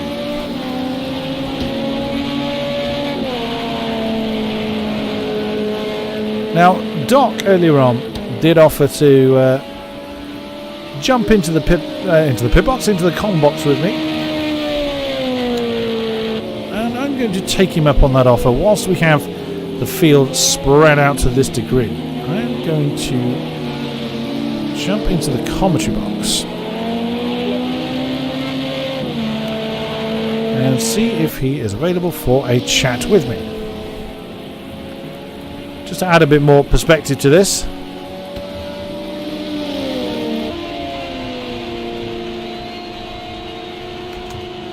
Just sending him a message, seeing what he wants to do as we see Dom fly past one of the M6s. It's either Andrex. That must be Andrex. We lost the other one earlier on. Of course, that was Darby. And there is Doc. Hello, Mr. Kodiak. Hello. How are you feeling? You feeling any better? No, not really. Just struggling, having a cup of tea, trying to keep myself down. Fair enough. Well, I appreciate the fact that you offered and to sit in the box with me at the moment. Have you been keeping up with the action so far? Recently, no. I went actually from dinner. Okay. Nice. Well, at the moment the field has kind of spread out, so I thought I'd use this opportunity to grab hold of you and take advantage of your knowledge of course, endurance racing. You've been a big advocate of it. You're a good, decent front runner in the LMP field leading up to this point. It's a shame that your season ends in a did not participate, but yes, that's the way it happens sometimes. So, what sort of setup would you run in your beautiful black and pink Ligier? Especially for this race, Daytona, starting out dry, leaving with rain, especially thunderstorm. Downforce could help, but with the Ligier itself, downforce kind of helps from just running 0-0. You still have quite a bit of downforce. I was looking at setup work when I was doing here, and I was actually running 0-0 for the dry and the wet, and it seemed quite stable. So it really depends on what people want to go for. Do you want to risk that possibly losing it in the bus stop in turn 1, or that straight line speed through the oval pot? So if you're running 0-0, how much of a drag effect do you get? A bump draft effect do you receive if you're behind someone? It really depends on what the driver in front is running. Say if they're running 1-1 or 1-4, as soon as you get in that slipstream, you'll pull up to them. You'll have maybe an extra 2 to 3 miles per hour, which doesn't seem a lot, but especially with these long straights, you'll get to that speed a lot faster. You'll pull right up and you'll by them, and they can't really answer back. I see. We're just seeing Storm, who has crossed swords with a few people already this evening. He's actually caught back up to Colonel McCoy, and we'll see if he's able to make the pass and make it stick this time. So, speaking of Storm, he's had a few incidents tonight that's caused him to kind of spin off. How easy is it, or how difficult is it, as a driver, if you're involved in an incident and you lose a fair amount of time, how easy is it to kind of reset and think, right, come on, long way to go, settle down, or is that sort of thing still kind of pestering you in your mind? Especially these sort of races, these 2-hour races where it is endurance, yes, but you haven't got that full, let's say, safe barrier of, say, a 12-hour, 6-hour, 24-hour race. It does kind of linger for quite a while. Normally an endurance race, say the 6-hour one, within the next hour you'll get back into your rhythm. But with this being, you'll have to get back into your rhythm there and there. And if that still lingers over you, you are not going to get back up to speed properly, especially if you've took damage. With only 2 pit stops for a race like this, it really does linger. I see. Well, just whilst you were explaining that, Storm did actually manage to make a pretty clean pass on Colonel McCoy. Colonel McCoy still carrying visually a fair amount of damage on his orange Ligier. I think that's White Ghost that was going for an excursion there on turn 6. One thing I wanted to ask you, Doc, is the Ligiers come in 3 flavours, 3 engine flavours. I believe everyone has primarily used the Nissan engine. There are a couple of Hondas out there, the low groundy engines. Do the engines make a massive difference? It really depends. For this calendar alone, the reason why myself at the Nissan and Domino was this calendar alone has a lot of straight line speed, not much downforce, heavy track, except for maybe Red Bull, which is primarily downforce. The Nissan engine does have that straight line speed over the Honda. The Honda has better acceleration, but the other engine, I forgot what it's called now. I think maybe, I can't remember. The other engine just overall not as. So it really is only a competition of 2. Yes, out of the leash years. I see. Right. Can't think of anything else to ask at the moment, so I'll let you return to your rest and recovery. Thank you for spending the time and hopping in the box dock. Feel free to stay there and add anything you think of if you so choose to. Oh, Storm! Oh, he touched the grass and he lost it! Oh, my goodness me! Completely unforced error by the TX3 veteran there. Just tapped the grass, and in the wet conditions that's even worse to do. You can sometimes get away with it in the dry, but he just barely even half a wheel on the grass, and round he went. He is going to be now he's only got himself to be livid with. Not good at all, but he's pressing on nonetheless. He's now got to get past Conor McCoy again, and he's got lost him nearly 6 seconds as well. Or did lose him 6 seconds over Conor McCoy, so that is not going to help his race in the slightest. 20 drivers remaining with us, 12 LMPs and 8 GTEs. We've lost 2 GTEs from the field. Since the race began, we are over halfway, 53 minutes remaining. And Brembo's had a bit of a slower lap this time, 45.0.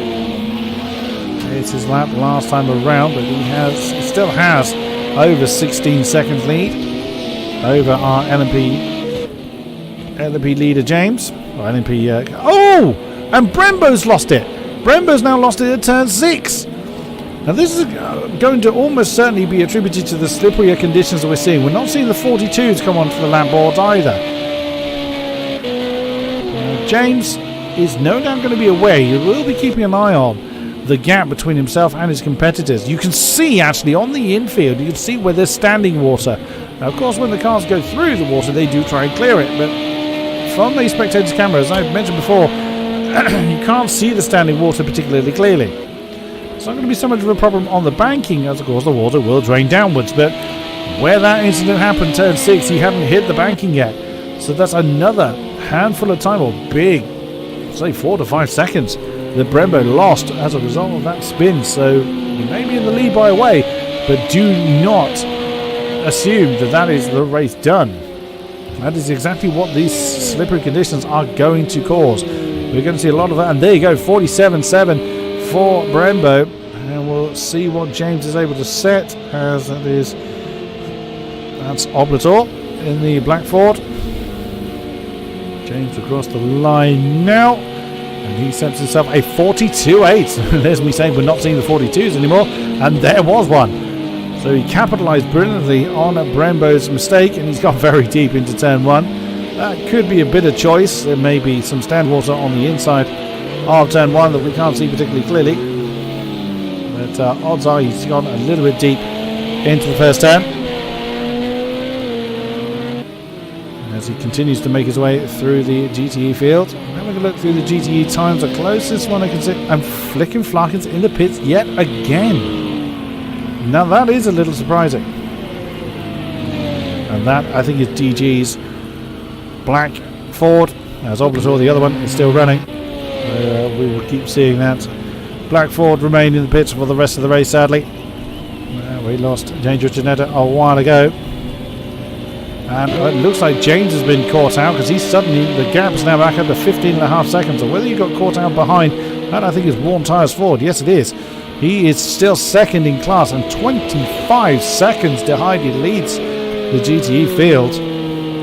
Wow, we saw Leon really pushing Deheidi earlier on, but Deheidi really has found his rhythm and is set to run away with this one. There is Brembo with Domino directly behind him. I think it's fair to say that Brembo is going to have a pretty decent lap this time around, a 43.8. Not too bad, but James has lost a fair old amount of time this time around. Oh, Andrax is... Oh dear! Andrax has had a spin also at turn 6. Leon's gone past him. And that's Ticklish Pickle Wickle you can hear in the Ferrari. So the conditions catching out the M6 veteran as well. This is what we're going to have to see. We're going to have to keep an eye on is where people... And there, I've just seen the gap between first and second drop again. So I think Brembo may have had another problem. He hasn't come up. It seems to be turn 6 is where most of the spins seem to be happening. Brembo gets through it fairly comfortably that time around. Dom, not too bad. You see, last time around, James was at 44.4, so he lost a good 6/10 from the time he gained previously. Keeps it nice and comfortable that time.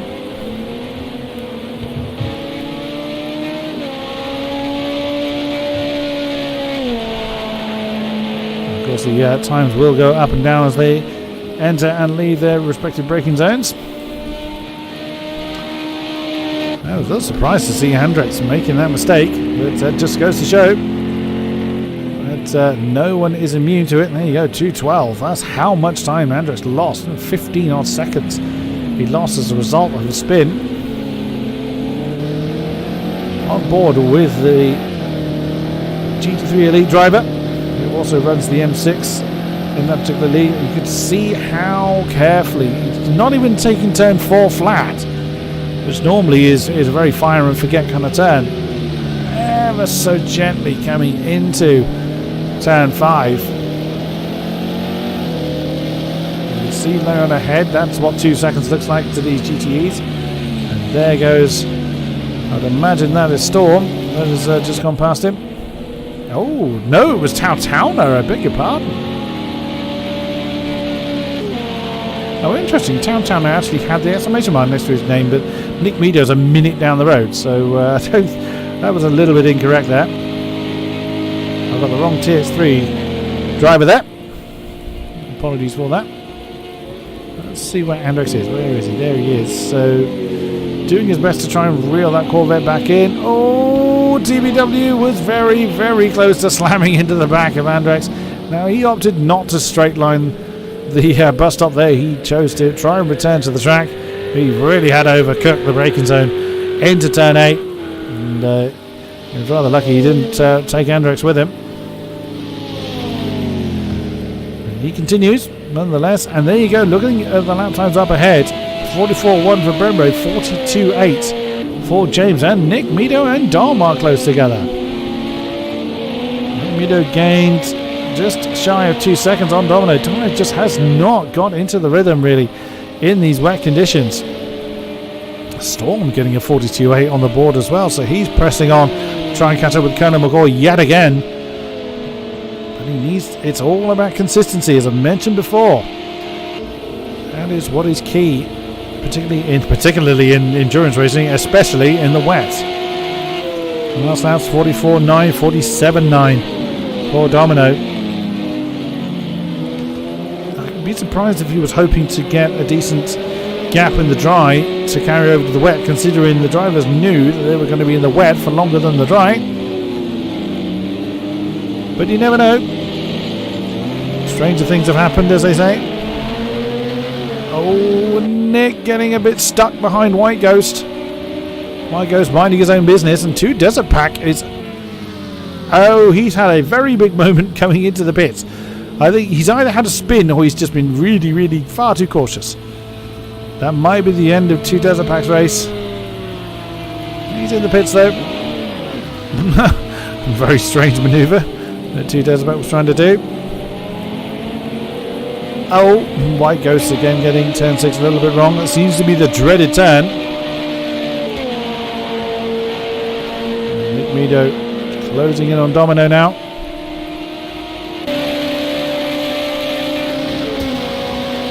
Look at the amount of spray. And this is just what it looks like from the spectator camera. That's what it looks like from within. And Dom again not getting this bus stop right. I think he actually bailed out of the way of Nick Meadow there. And you can't blame him at all. That's the windscreen wiper going like a wagging tail on that Domino's car. That'll be James coming past him. And it is indeed. And we've lost one of our LMPs. That would be 2 Desert Pack, exactly as I thought. Has called it a day. James coming past Nick Meadow. Oh, Domino's looking to try and capitalise on Nick Meadow being out of position. He's flown past him. Oh, very nice opportunistic move by Domino there. He hasn't given up on the fight entirely. That is good to see.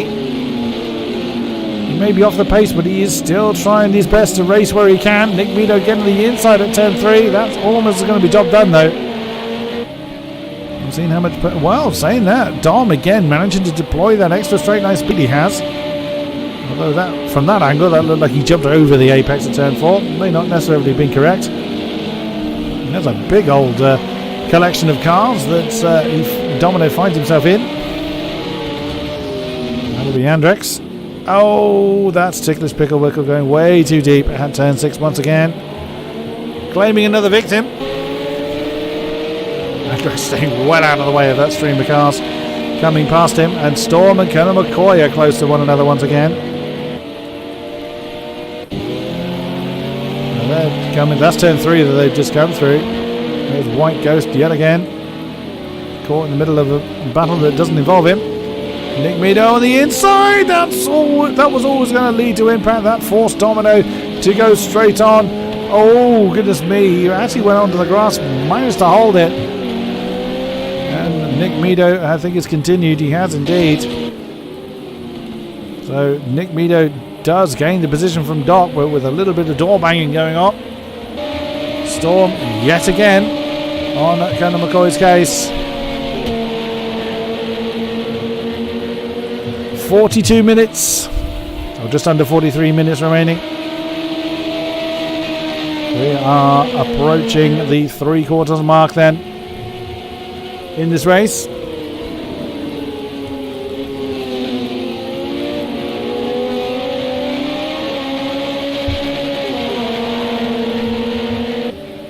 Storm continuing to pile the pressure on to Colonel McCoy. And look at that, look at the gap at the front. Just realised James is within 10 seconds of Brembo. That's the first time that gap has actually come down below 10 seconds for quite a while. So we could be seeing a lead battle very, very soon. Jump back up to this battle with Storm. Through the spray. Into turn 1. He's going to have to go to the outside. He manages just about to keep it on the road. Colonel McCoy well defended on the inside there. Into turn 3. And Colonel McCoy's gone very deep. Oh, you saw Storm get very, very squirrely. Still side by side. Storm nearly on the grass with that one. Storm and grass didn't go well before. Colonel McCoy manages to defend the position. Oh, Storm's just about managed to keep it under control. Colonel McCoy went deep at turn 5. He's handed that position over to Storm. Storm at 42.7 last time around. Very nice indeed. It would seem that Storm has the pace to sprint off into the distance, but it's all about consistency. Said that quite a few times this race, and I've said it again. It's unfortunate for Storm that his usual consistency just isn't with him tonight. That is the way it goes sometimes.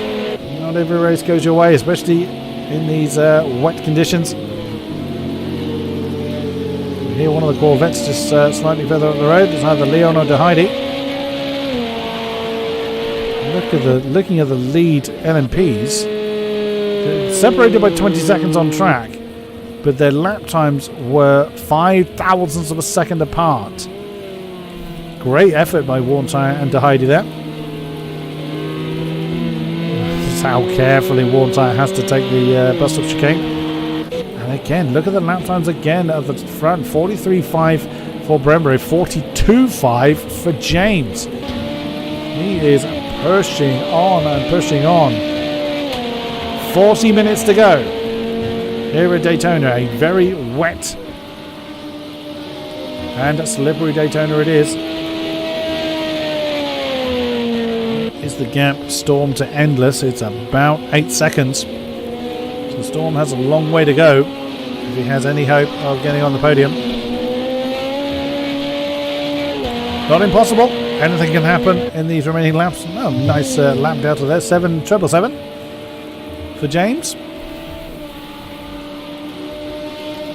McCoy is actually staying with Storm. Wasn't saying that gap is actually opened up to a second, and the race leader is in. Brembo has opted to pit. Now that's going to be interesting. We'll see. There could be why his pace may be fluctuating a bit. He may have burned the best out of those tyres. We haven't seen him involved in any incidents, so we'll see if he takes any repairs. The other yellow LMP is flicking flacking.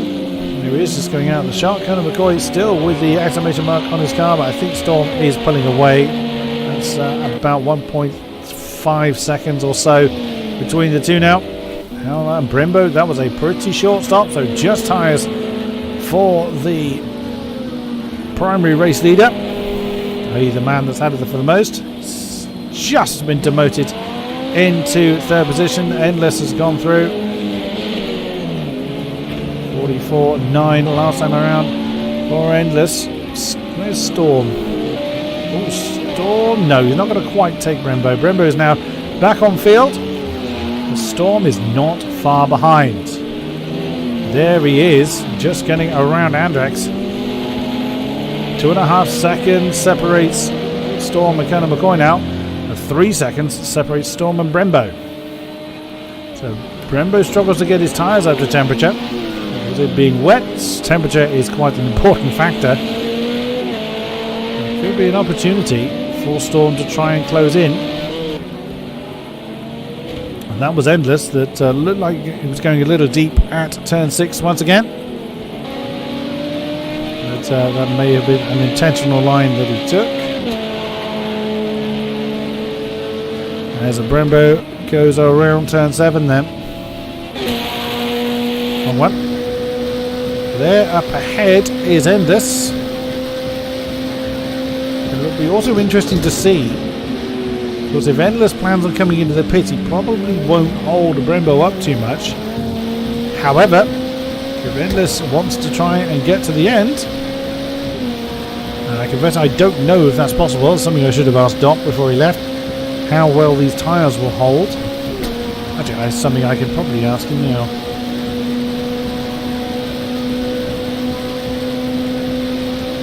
Yeah, I've just posed that question to Doc.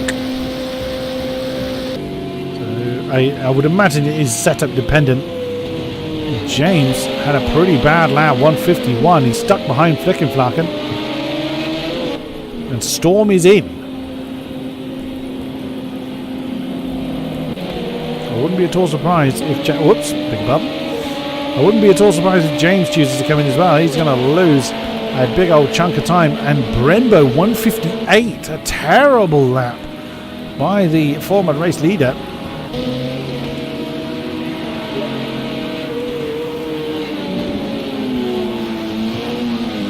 Now, the answer I just had from Doc, I asked him how long will the wet tyres last. His answer is they should last to the end, but they will get slower around 40 minutes into a stint. And that's, well, no, we must have had 40 minutes into the since it started getting wet. There's Popsy. He's chosen to come in. So I think by that logic then, everyone is going to come in. But we have seen people do it. We have people seen, zero stop races, and that is James coming in. He has opted to ditch those tyres. The traction should get horrible at about 50 minutes or so. So they should then change tyre, which is pretty much what we're seeing. James is in. Endless. Just coming around Calfee. What is Endless going to do? 3 seconds back is Brembo. You might see him at the top of the shot. No, not quite. Does Endless come in? Yes, he does. James is away. Brembo is going to retake the race lead, but what is the lead going to be? James, of course, on the pit lane speed limiter, and it's going to feel like an age knowing that Brembo's just gone past him. Endless is in, Colonel McCoy is in, Popsu, it's close to Domino, so this is a battle for 6th position. Seems to be Domino's magic number. Popsu's just gone through the pits, as we know. It would seem that Domino's not going to fight too hard to keep Popsy behind him. And the Domino again has gone wide, either intentionally or has slid out there. Oh, White Ghost has actually caught up to Six's Pickle Wickle, I see. So White Ghost actually has some company down there. And there they are. So I don't know that TBW is going to fight that one too much. 11 seconds, so it's a similar gap. You've lost a bit of time. It was about 8 seconds before the pit stops. It's now 12. It's not an insurmountable gap, but he has not got a lot of time to do anything about it now. It's going to be interesting to see how James and Brembo manage that gap at the front. Domino, of course, we've just seen him relinquish that position, and Domino is coming in. Will his pace improve with fresher tyres, I wonder? Oh, slow down. Big Crew's just staring at him. I'm assuming that is just an issue for us spectators. I don't think his pit crew will be that cruel. Nope, you can go back out with the tyres you came in with. Brembo continues to lead. He stretched that lead to 14 seconds over James. There is Calfee in the GTE. Just ahead of him. Just ahead of James. 57.9. Of course, that does take into consideration the fact that anyone coming out of the pits will cross the line while still under the pit lane speed limiter. So, of course, you do have to bear that in mind for their outlap. Endless is in third position. Oh no! Endless and TBW have come together. Endless is on the grass. Ticklish Pickle Wickle is stuck, and Endless is overcooked a little bit, trying to get going again. Oh goodness me, it's still going on. Domino's in the pits quite a while. He's now coming out. He's going to be in 9th position. But with some fresh boots and maybe some damage repair on the pink and black Ligier. Storm is back up into 3rd. But he is a long way back. He's 30 seconds behind James. He is going to rely upon at least James, but hopefully the front two, as far as Storm is concerned, to have some kind of trouble for him to be able to take the win. Of course, if James does come to difficulty and Storm is able to capitalise, he could still be in with a shot at the championship. Let's have a look further down the line. Popsu. He's been minding his own business for quite some time. 15 seconds behind Endless, 32 seconds ahead of Nick Meadow. Nick's either had a spin or he's been through the pits last time around as well. We'll see what his lap time is. The lap times to the front. James gained 0.8 of a second on Brembo that time. Nick Meadow did a 45.5, so I think he had a big spin or had some kind of incident, or his pit stop happened right at the end of the pit lane to have a 2:10 last time around. Daytona 44.1, pretty good lap time in these conditions. Storm did a 43.7, so he's really pressing on. Domino has really struggled this race, nearly 3 minutes. His lap time last time around, so he was in the pits quite a while. It's hopefully his sake that his pace does manage to improve. Flick and Flarkin has been pretty much minding his own business out there. He finds himself in 10th with Murphy. Murphy with a 43 actually, 43.7 last time. That's close to lead this pace. It's such a shame that his race has gone so badly wrong for him. De Heidi continues to lead the GTEs. The dominant force that is De Heidi in that monstrous Corvette leads warm tyre by over 20 seconds. There is the blue and white Ford as we have hit the 75% time. Oh, and that's a spin into turn 1. It's horrible when you lose the traction like that. There's absolutely nothing you can do. Murphy's actually coming into the pits again. It's such a slow, clumsy spin, but there's nothing you can do. You're trying to come off the banking whilst braking and then still turning whilst you have come off the banking. and in these slippery conditions it's so easy to lock up and have a really slow spin. Leon, however, is a long way back. 45 seconds. Thought Leon was going rather slowly there, unless he maybe just had a bad run through the bus stop. He's still going though. He is third. Obito is actually up to fourth in the Ford. He's nearly a minute down from Leon. He leads Andrex by 3.5 seconds. We've seen Andrex in the M6 struggle, particularly with turn 6 earlier on in the race.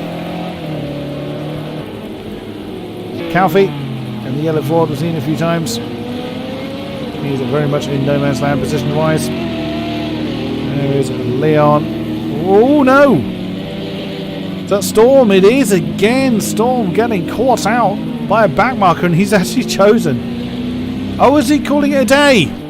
Storm is out! Storm has opted to call it a day. Frustration has gotten the better of him. He parked his car and has decided to retire from the race. Daytona has been in the pits such a very long time. I think he may have retired as well. Or he's just having very extensive work done to his car. He seems to have been in there forever. Oh my goodness me, we have lost TX3 Storm from the race. He was up to third and doing what he could to try and close in on James. As Warm Tyre, second position in the GTEs, comes in as well. Brembo continues to press on. James, what is the gap? The gap is up to nearly 20 seconds. We can see he did a 56 last time. A 43.6. He gained 3 seconds nearly on Brembo last time around, but he lost nearly 10 seconds the lap previously. Just behind, that's Nick Meadow and Andrex. And Daytona has got away. His last lap was 3 minutes long, so a terrible pit stop for him. But he's on his way and still in the race. One tyre's in there a long time as well, so a big pit stop. Oh, he's now away. Screaming away. And that Ford, let's try and get some heat into the rear tyres. That is Leon that's just gone past him. The two Corvettes now 1 and 2, but they are over a minute apart. Oh, a bit of sliding going on there by Leon. So he then comes through. One tyre is now out of the pits, and the gap is going to be, when the timing board sorts itself out, there is one tyre now out of the pits. Oh, that's Domino. Just managing to sneak ahead of the Ford. That is 7 seconds between Warm Tyre and Leon. Leon just has to kind of try and keep it clean for as long as he can. 26.5 minutes remain. We're in the closing stages of the race, or comparatively speaking. Still a fair amount of time to go. A fair amount of laps to complete. Rough maths, that's about 20 laps. Oh, that's Calfee getting out of Domino's way well and truly. Just seen Walter go through the shot there. The camera hangs there quite a long time, but so it is easy to lose track of which guy you're actually looking at. I'm going to keep an eye on James, mainly because of the lap times he's setting and the time he's taking out the lead. 45.2 against 43.9, 1.3 difference. Now I didn't see what it was when he crossed the line. There's the distinctive roar of the Ferrari, so that is TPW that he was catching up to. And James manages to easily traverse the Ferrari. And that is going to be with Storm gone, therefore that is Daytona that was in the background of the shot. Just thought, oh, it could have been Endless, but I think it is Daytona. It is indeed. Endless is in fourth, so that's why I didn't think it was him. Right, so Brembo, where is he? He's gone through the bus stop and he's now going through turn 12. With one of the Fords already ahead, that's White Ghost, who stays clear of our race leader. Let's see what Brembo manages to set this time around. So 144.2. course, we didn't follow James through his lap. I think the gap has increased, so it hasn't been as good a lap for him. And his lap is... he hits the line now. That was a 43.6 with 16.5 seconds, give or take, between the pair at the point he hits the line, and he took another 0.6 out of it. So 16.5 seconds with, I would say, just under 20 laps to go. At that pace, it's doable, but we've seen how easy it is for mistakes to happen, even for the good and the great amongst our racers. 18 cars remain. We started with 22.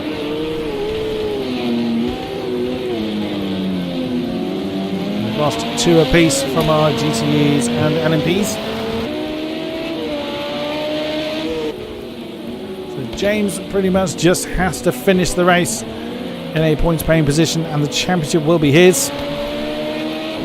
With Storm, unfortunately, succumbing to the pressure and choosing to end his race early. And he presses on. I think he has gained quite a big fistful of points this time around. And of course, the time gap will decrease dramatically as Brembo has gone through the bus stop section. Andrex is now in the pits. Oh, James! Oh, he's pushed it too hard. And he's ended up nose into the wall, which means he's had to reverse. Oh no, James. Commentator curse for you. I apologise in advance. That's Murphy, the other black LMP has gone past with Nick Meadow as well. So at least he had some company there. They're not on the same lap as him. At least he's not completely on his own, as Andrex falls to 7th in the GTE field. It's probably likely that others are going to pit, and there it is, 53. He'd lost 5 seconds as a result of that spin. Oh, and he's pushing too hard. He's overdriving. Actually, it looked like both of the black Ligiers came off the field there. Technically, Murphy should really be getting out James's way, but to be fair, James hasn't been in a position to try and pass. Hendricks has been in the pits a very, very long time. Actually, TBW's gone past him, so that puts Hendricks stone last. It's not a position you tend to find him in. And you can see on the map how badly that's affected James. You can see the white dot just coming off of turn 7. That is Brembo. So unless Brembo has a similar issue, James may well have thrown away the opportunity for the win. But we will see. Still some way to go. And it is very, very easy to get complacent in where you are, especially if you've been in that position for quite a while. One of the Corvettes going past the camera. De Heidi is still setting 156s. He is just unstoppable in that Corvette. And last time I commentated on an endurance event here, De Heidi won that one in the GTE field. 45.3. By Brembo, doesn't have to push too hard. And there's James. He's broken clear of Nick Meadow. It is his teammate that's already ahead. Or at least someone sharing the same livery as he is. Brembo has a penalty, but it is only 2 seconds in length. Penalties have Towner's penalties extended to 20 seconds, but everyone else has remained the same. Andrex ended up with a 10-second penalty. That's speeding in the pit lane. Oh my goodness me, he couldn't slow it down enough, I suspect. Coming into the pits. Oh my goodness me, 4 minutes he was in the pit lane for. A disaster for the GTE frontrunner. 44.4 for James that time around, so again that's clawed back 9/10, but with the time remaining and the gap that's there, that's not really going to be enough. Oh, it's all out of shape. Why is Murphy not getting out of his way? I mean, Murphy's not on the same lap as James. He should really be jumping out of the way, but there'll be a few words said between those two, I suspect. Unless, of course, James has informed him not to get out of the way. They are actually setting, similar pace, 44.1 to 44.4. It was actually in Murphy's favour. 10 Daytona 43.6. There's still pace to be found out there. And Flecken Flarkin comes in. So there may still be pit stops yet to do.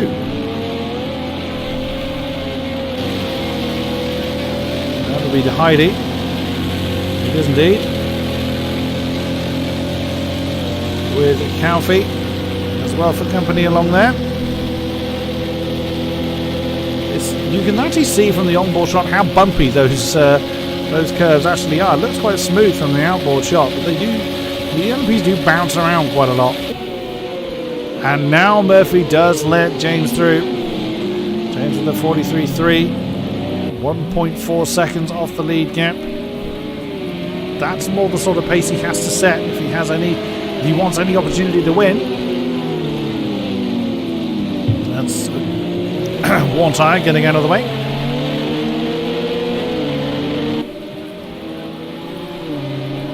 James managing to get through the traffic fairly comfortably.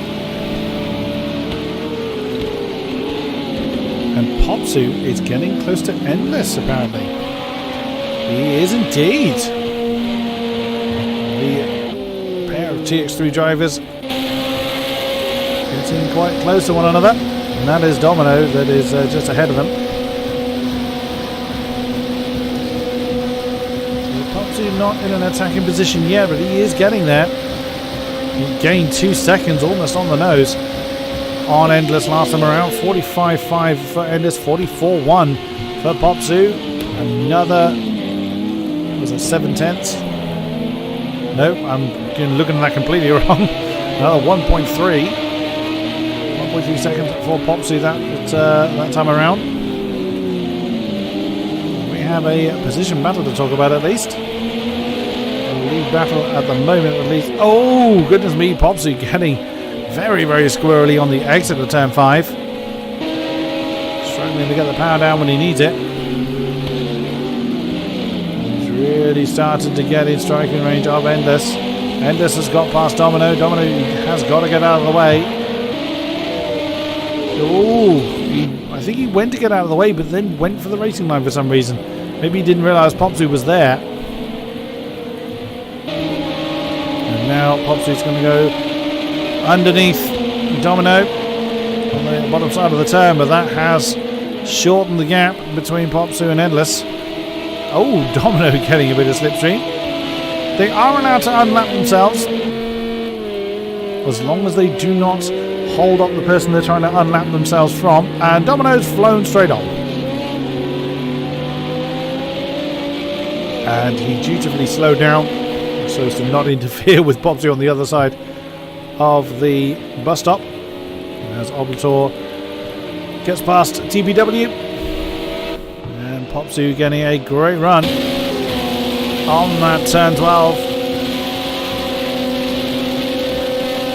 Times again have come there. Well, that gap has shortened to nearly nothing. 43.9 for Popsu, 45.6, 1.5 seconds, or 1.7 seconds indeed. And Endless goes deep into turn 1, and Popsu slides around turn 1 and very comfortably takes that 4th position from Endless. And he's got to hang on to it. You see both of the drivers opting to take quite a wide line around turn 3. I suspect there's probably standing water on the apex of that turn. Both of our leaders in the 43s, half a second to James's favour that time, 43.9 to 43.4. Popsu also getting into the 43.9s as previously mentioned. What a race it has been! What a race it has been! And this is still keeping up with Popsu, but I think Popsu is now going to start to sprint away with the lap time differences we've seen between the pair of them. That is Popsu's position now. He's 27 seconds behind Colonel McCoy, so really it's going to take a spin from the Orange Ligier for Popsu to get that one, and this time Brembo extends his lead by 0.3 over James. 44.2 from the Black Ligier. Oh, Popsu, that's not good. He's had a struggle getting out of the bus stop. That's going to help Endless close in on him. I think Endless had an even worse run out of the bus stop. Looking at that, it's Popsu is now powering away and off away from his Tier 3 brethren. White Ghost comes in. It's not impossible for our front runners to opt to come in again. But it's quite unlikely, I would think. We're going to see too many more pit stops. Less than 15 minutes to go. This man, Brembo, has led the way almost all race. Oblitor comes into the pits as well. 44.8 for Brembo last time around. Let's actually follow him through a lap. So he comes through turn 1. To the chicane of 2. The quite common line for 3 is to avoid the apex entirely. Wouldn't be at all surprised if there's a fair bit of standing water on that apex. That'll be why they were avoiding it. 43.4 from James, 1.4 seconds that time. Pickery existing partially in another reality. Yep, they have that phased look about them. Ooh, Leon and Worn Tyre. Whilst we're going to follow a lap through Brembo, the marker comes up for Leon, the Corvette on the back of Worn Tyre. Well. This is for second in the GTE field. Leon is either pitted, no, Leon I think has spun. We didn't see Leon in the pits again. That was quite a wide entrance that Leon's opted. De Heidi has chosen to pit. There's me saying we're not likely to see many more pit stops. De Heidi has had a massive lead though at the front. We've just seen Worn Tyre and Leon go through to start another lap. And De Heidi's just had a very, very quick pit stop. Almost lapped the entire GTE field. As has been his dominance of the race for his class. But Leon has already managed to squeeze past the Ford before they get to turn 5. So Leon resuming the Corvette 1-2. But Worn Tyre's not willing to give up on that one just yet. Coming to turn 6, Leon feels the need to defend the inside of that turn.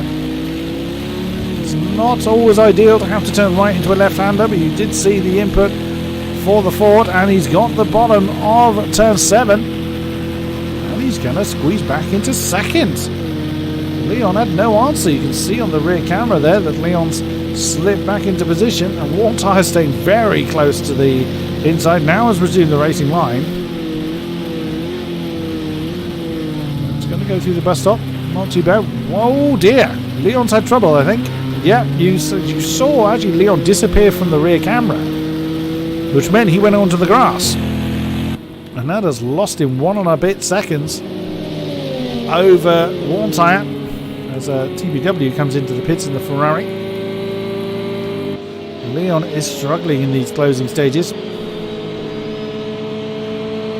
Those that are opting not to pit, they are going to be getting pretty down to the bare bones as far as tyres are concerned. So this will be where strategy starts to play a part. Into turn 1 again. Leon will gain in the braking zone. 59.8 to 58.8. Of course, with Leon making that mistake in the bus stop chicane.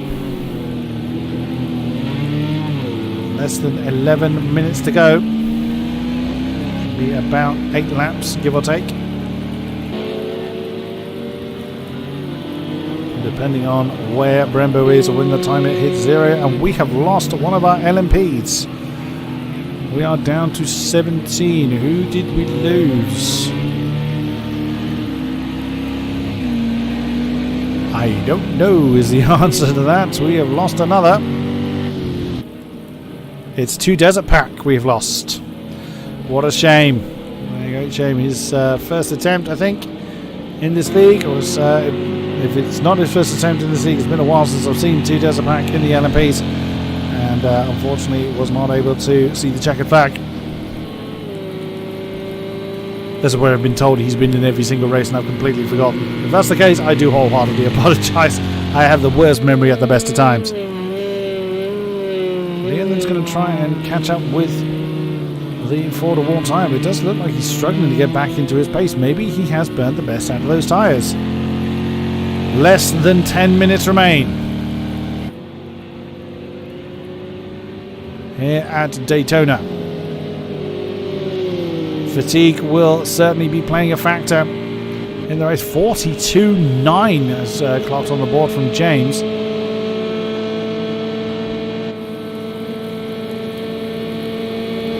But on he continues nonetheless. Worn tyre able to extend that gap even further, although only 7/10 was the time between worn tyre and Leon that time. And there you can see the Ford trying to sprint off into the distance. Is that Popsy coming up? It is, absolutely, from 4th place. He's pretty equidistant between Conor McCoy and Endless. 20 seconds, give or take, fore and aft.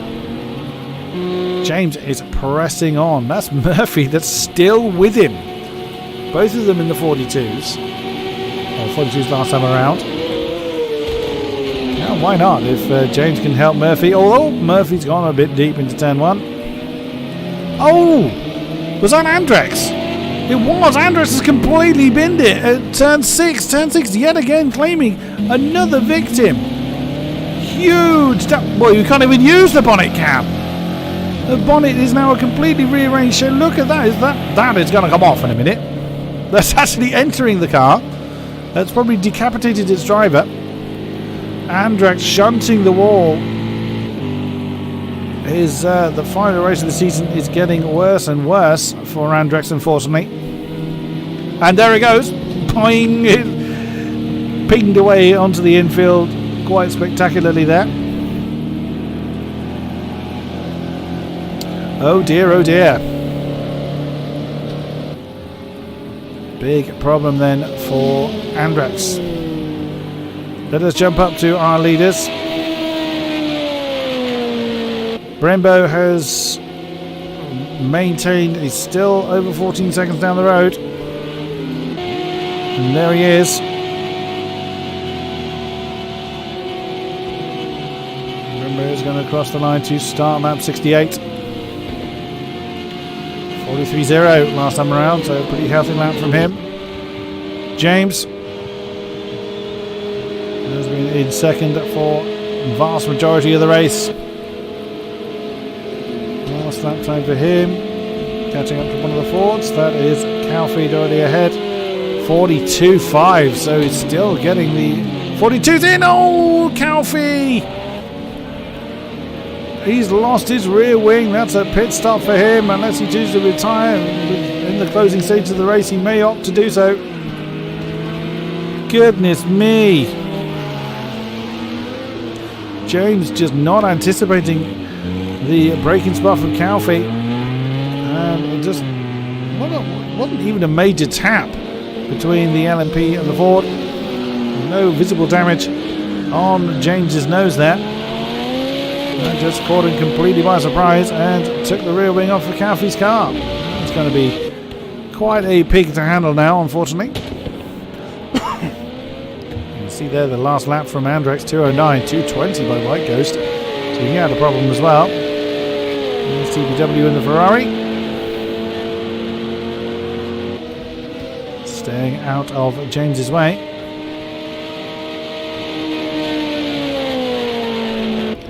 Conor McCoy in the final podium position.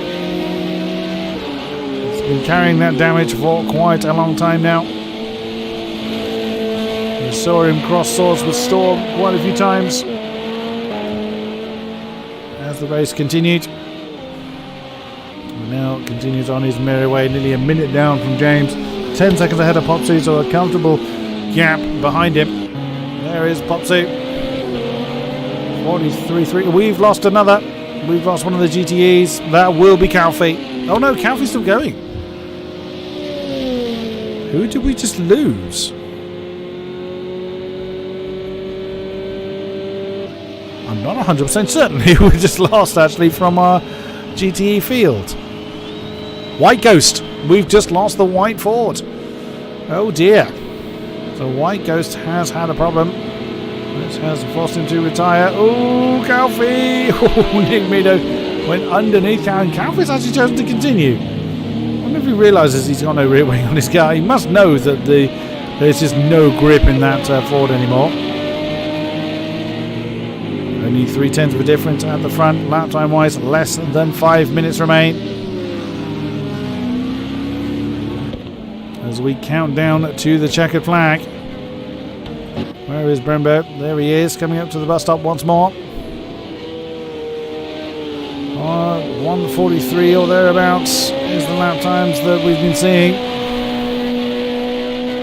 It's going to be 4 minutes, or just under 4 minutes, when Brembo crosses the lap. So, crosses the line. So 4 laps at most. The crowd are quite enjoying that.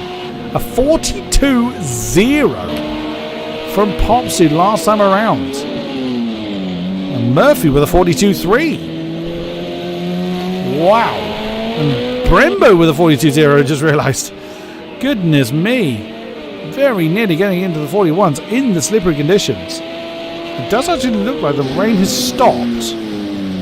So we are actually seeing, for the last few laps, it would seem there's no rain falling. So that will be why the lap times are starting to come down.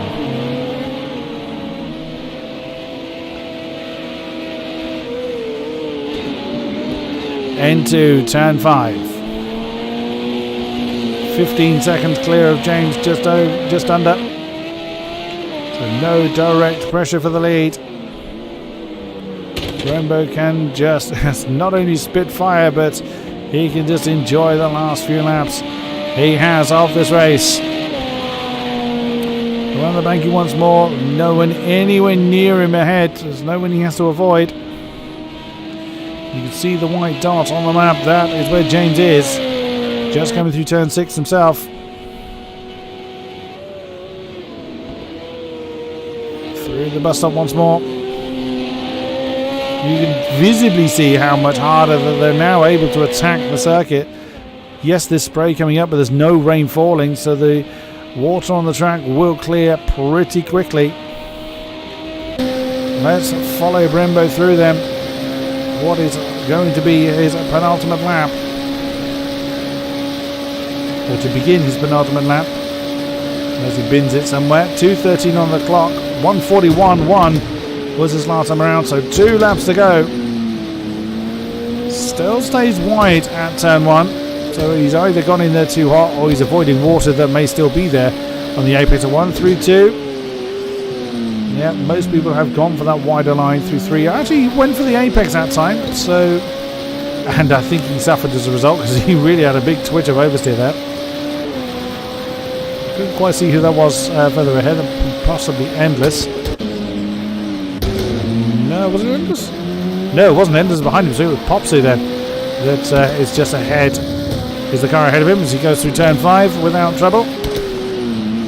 Into the dreaded turn 6 that's caught so many drivers out, but you can see how much more confidence Brembo had. He hit the apex quite hard, and everyone's been steering clear of the apex for quite some time. A 140.3 from Murphy.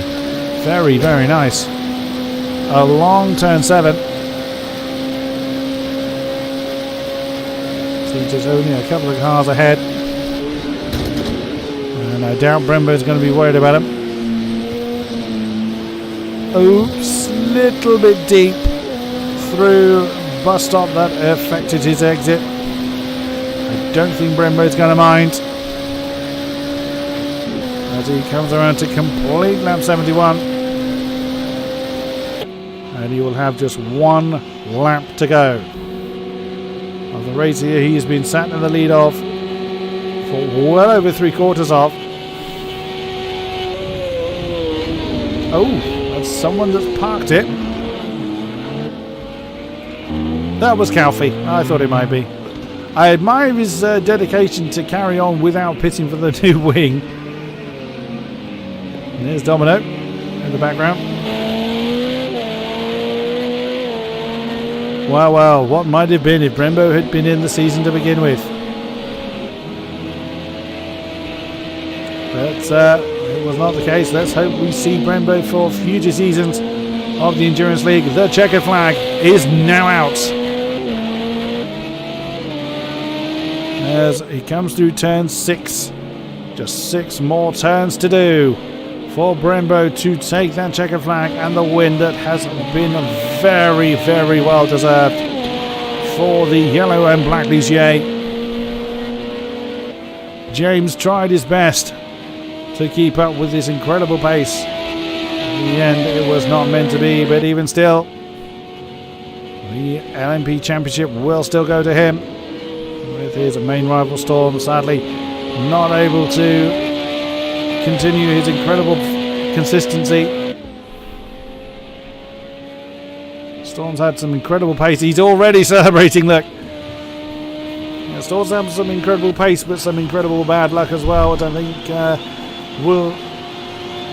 he will probably agree with. But your race winner for the LMP field, and he's quite rightly celebrating himself, it is Brembo in the black and yellow Ligier. Where is Heidi? He is just coming through turn 4. He's quite away from the line, and a 1:39.4 to finish the day with. Here is James to take second place and the championship then for the LMP field. He's happy with that. And that is the second podium spot for James. Colonel McCoy. That's how far behind Colonel McCoy was to James. Colonel McCoy has just gone through turn 6. Where's Heidi? Let's keep an eye on where he is. He's actually around the same kind of point. That will be Flickenflacken. He may well be at the tail end of the LMP field, but he has set some pretty respectable pace for his first attempt in this league. Would gladly see him back to try his hand once more. Heidi's just behind him, isn't he? He is indeed. Where is Colonel McCoy? Colonel McCoy is the car that's already behind Heidi. And there goes Colonel McCoy. He's going to get past Corvette. And of course, he's going to take that third place anyway. Flash of the lights by Heidi. And he is every reason to be happy with himself. Heidi, the GTE champion, throws it into the wall. And we've gone back to the pits. That wasn't quite what I was expecting, but that's actually because everyone else was lapped. That's why it has jumped back. So Brembo has taken the win. James, our new LMP champion, second. Colonel McCoy 3. Popsy 4. Endless 5. Nick Meadow 6. Domino 7. Murphy 8. And Flickenfarken surrounding out the LMP field, with Heidi taking the win of the GTE field and the championship with him. One tie to Leon. Great effort for him, but some bad luck as well along the way. Oblator 4, Calvi 5, TBW 6 and Andrex. His race just disintegrating towards the end to finish at the tail of the field. Ladies and gentlemen, thank you very much for those that have been with us throughout the stream. It's a great pleasure to commentate for you. That is the end of the race and the end of the endurance season. My name is King-Kodiak, and we will see you back here for more AOR action. Thank you very much, and good night.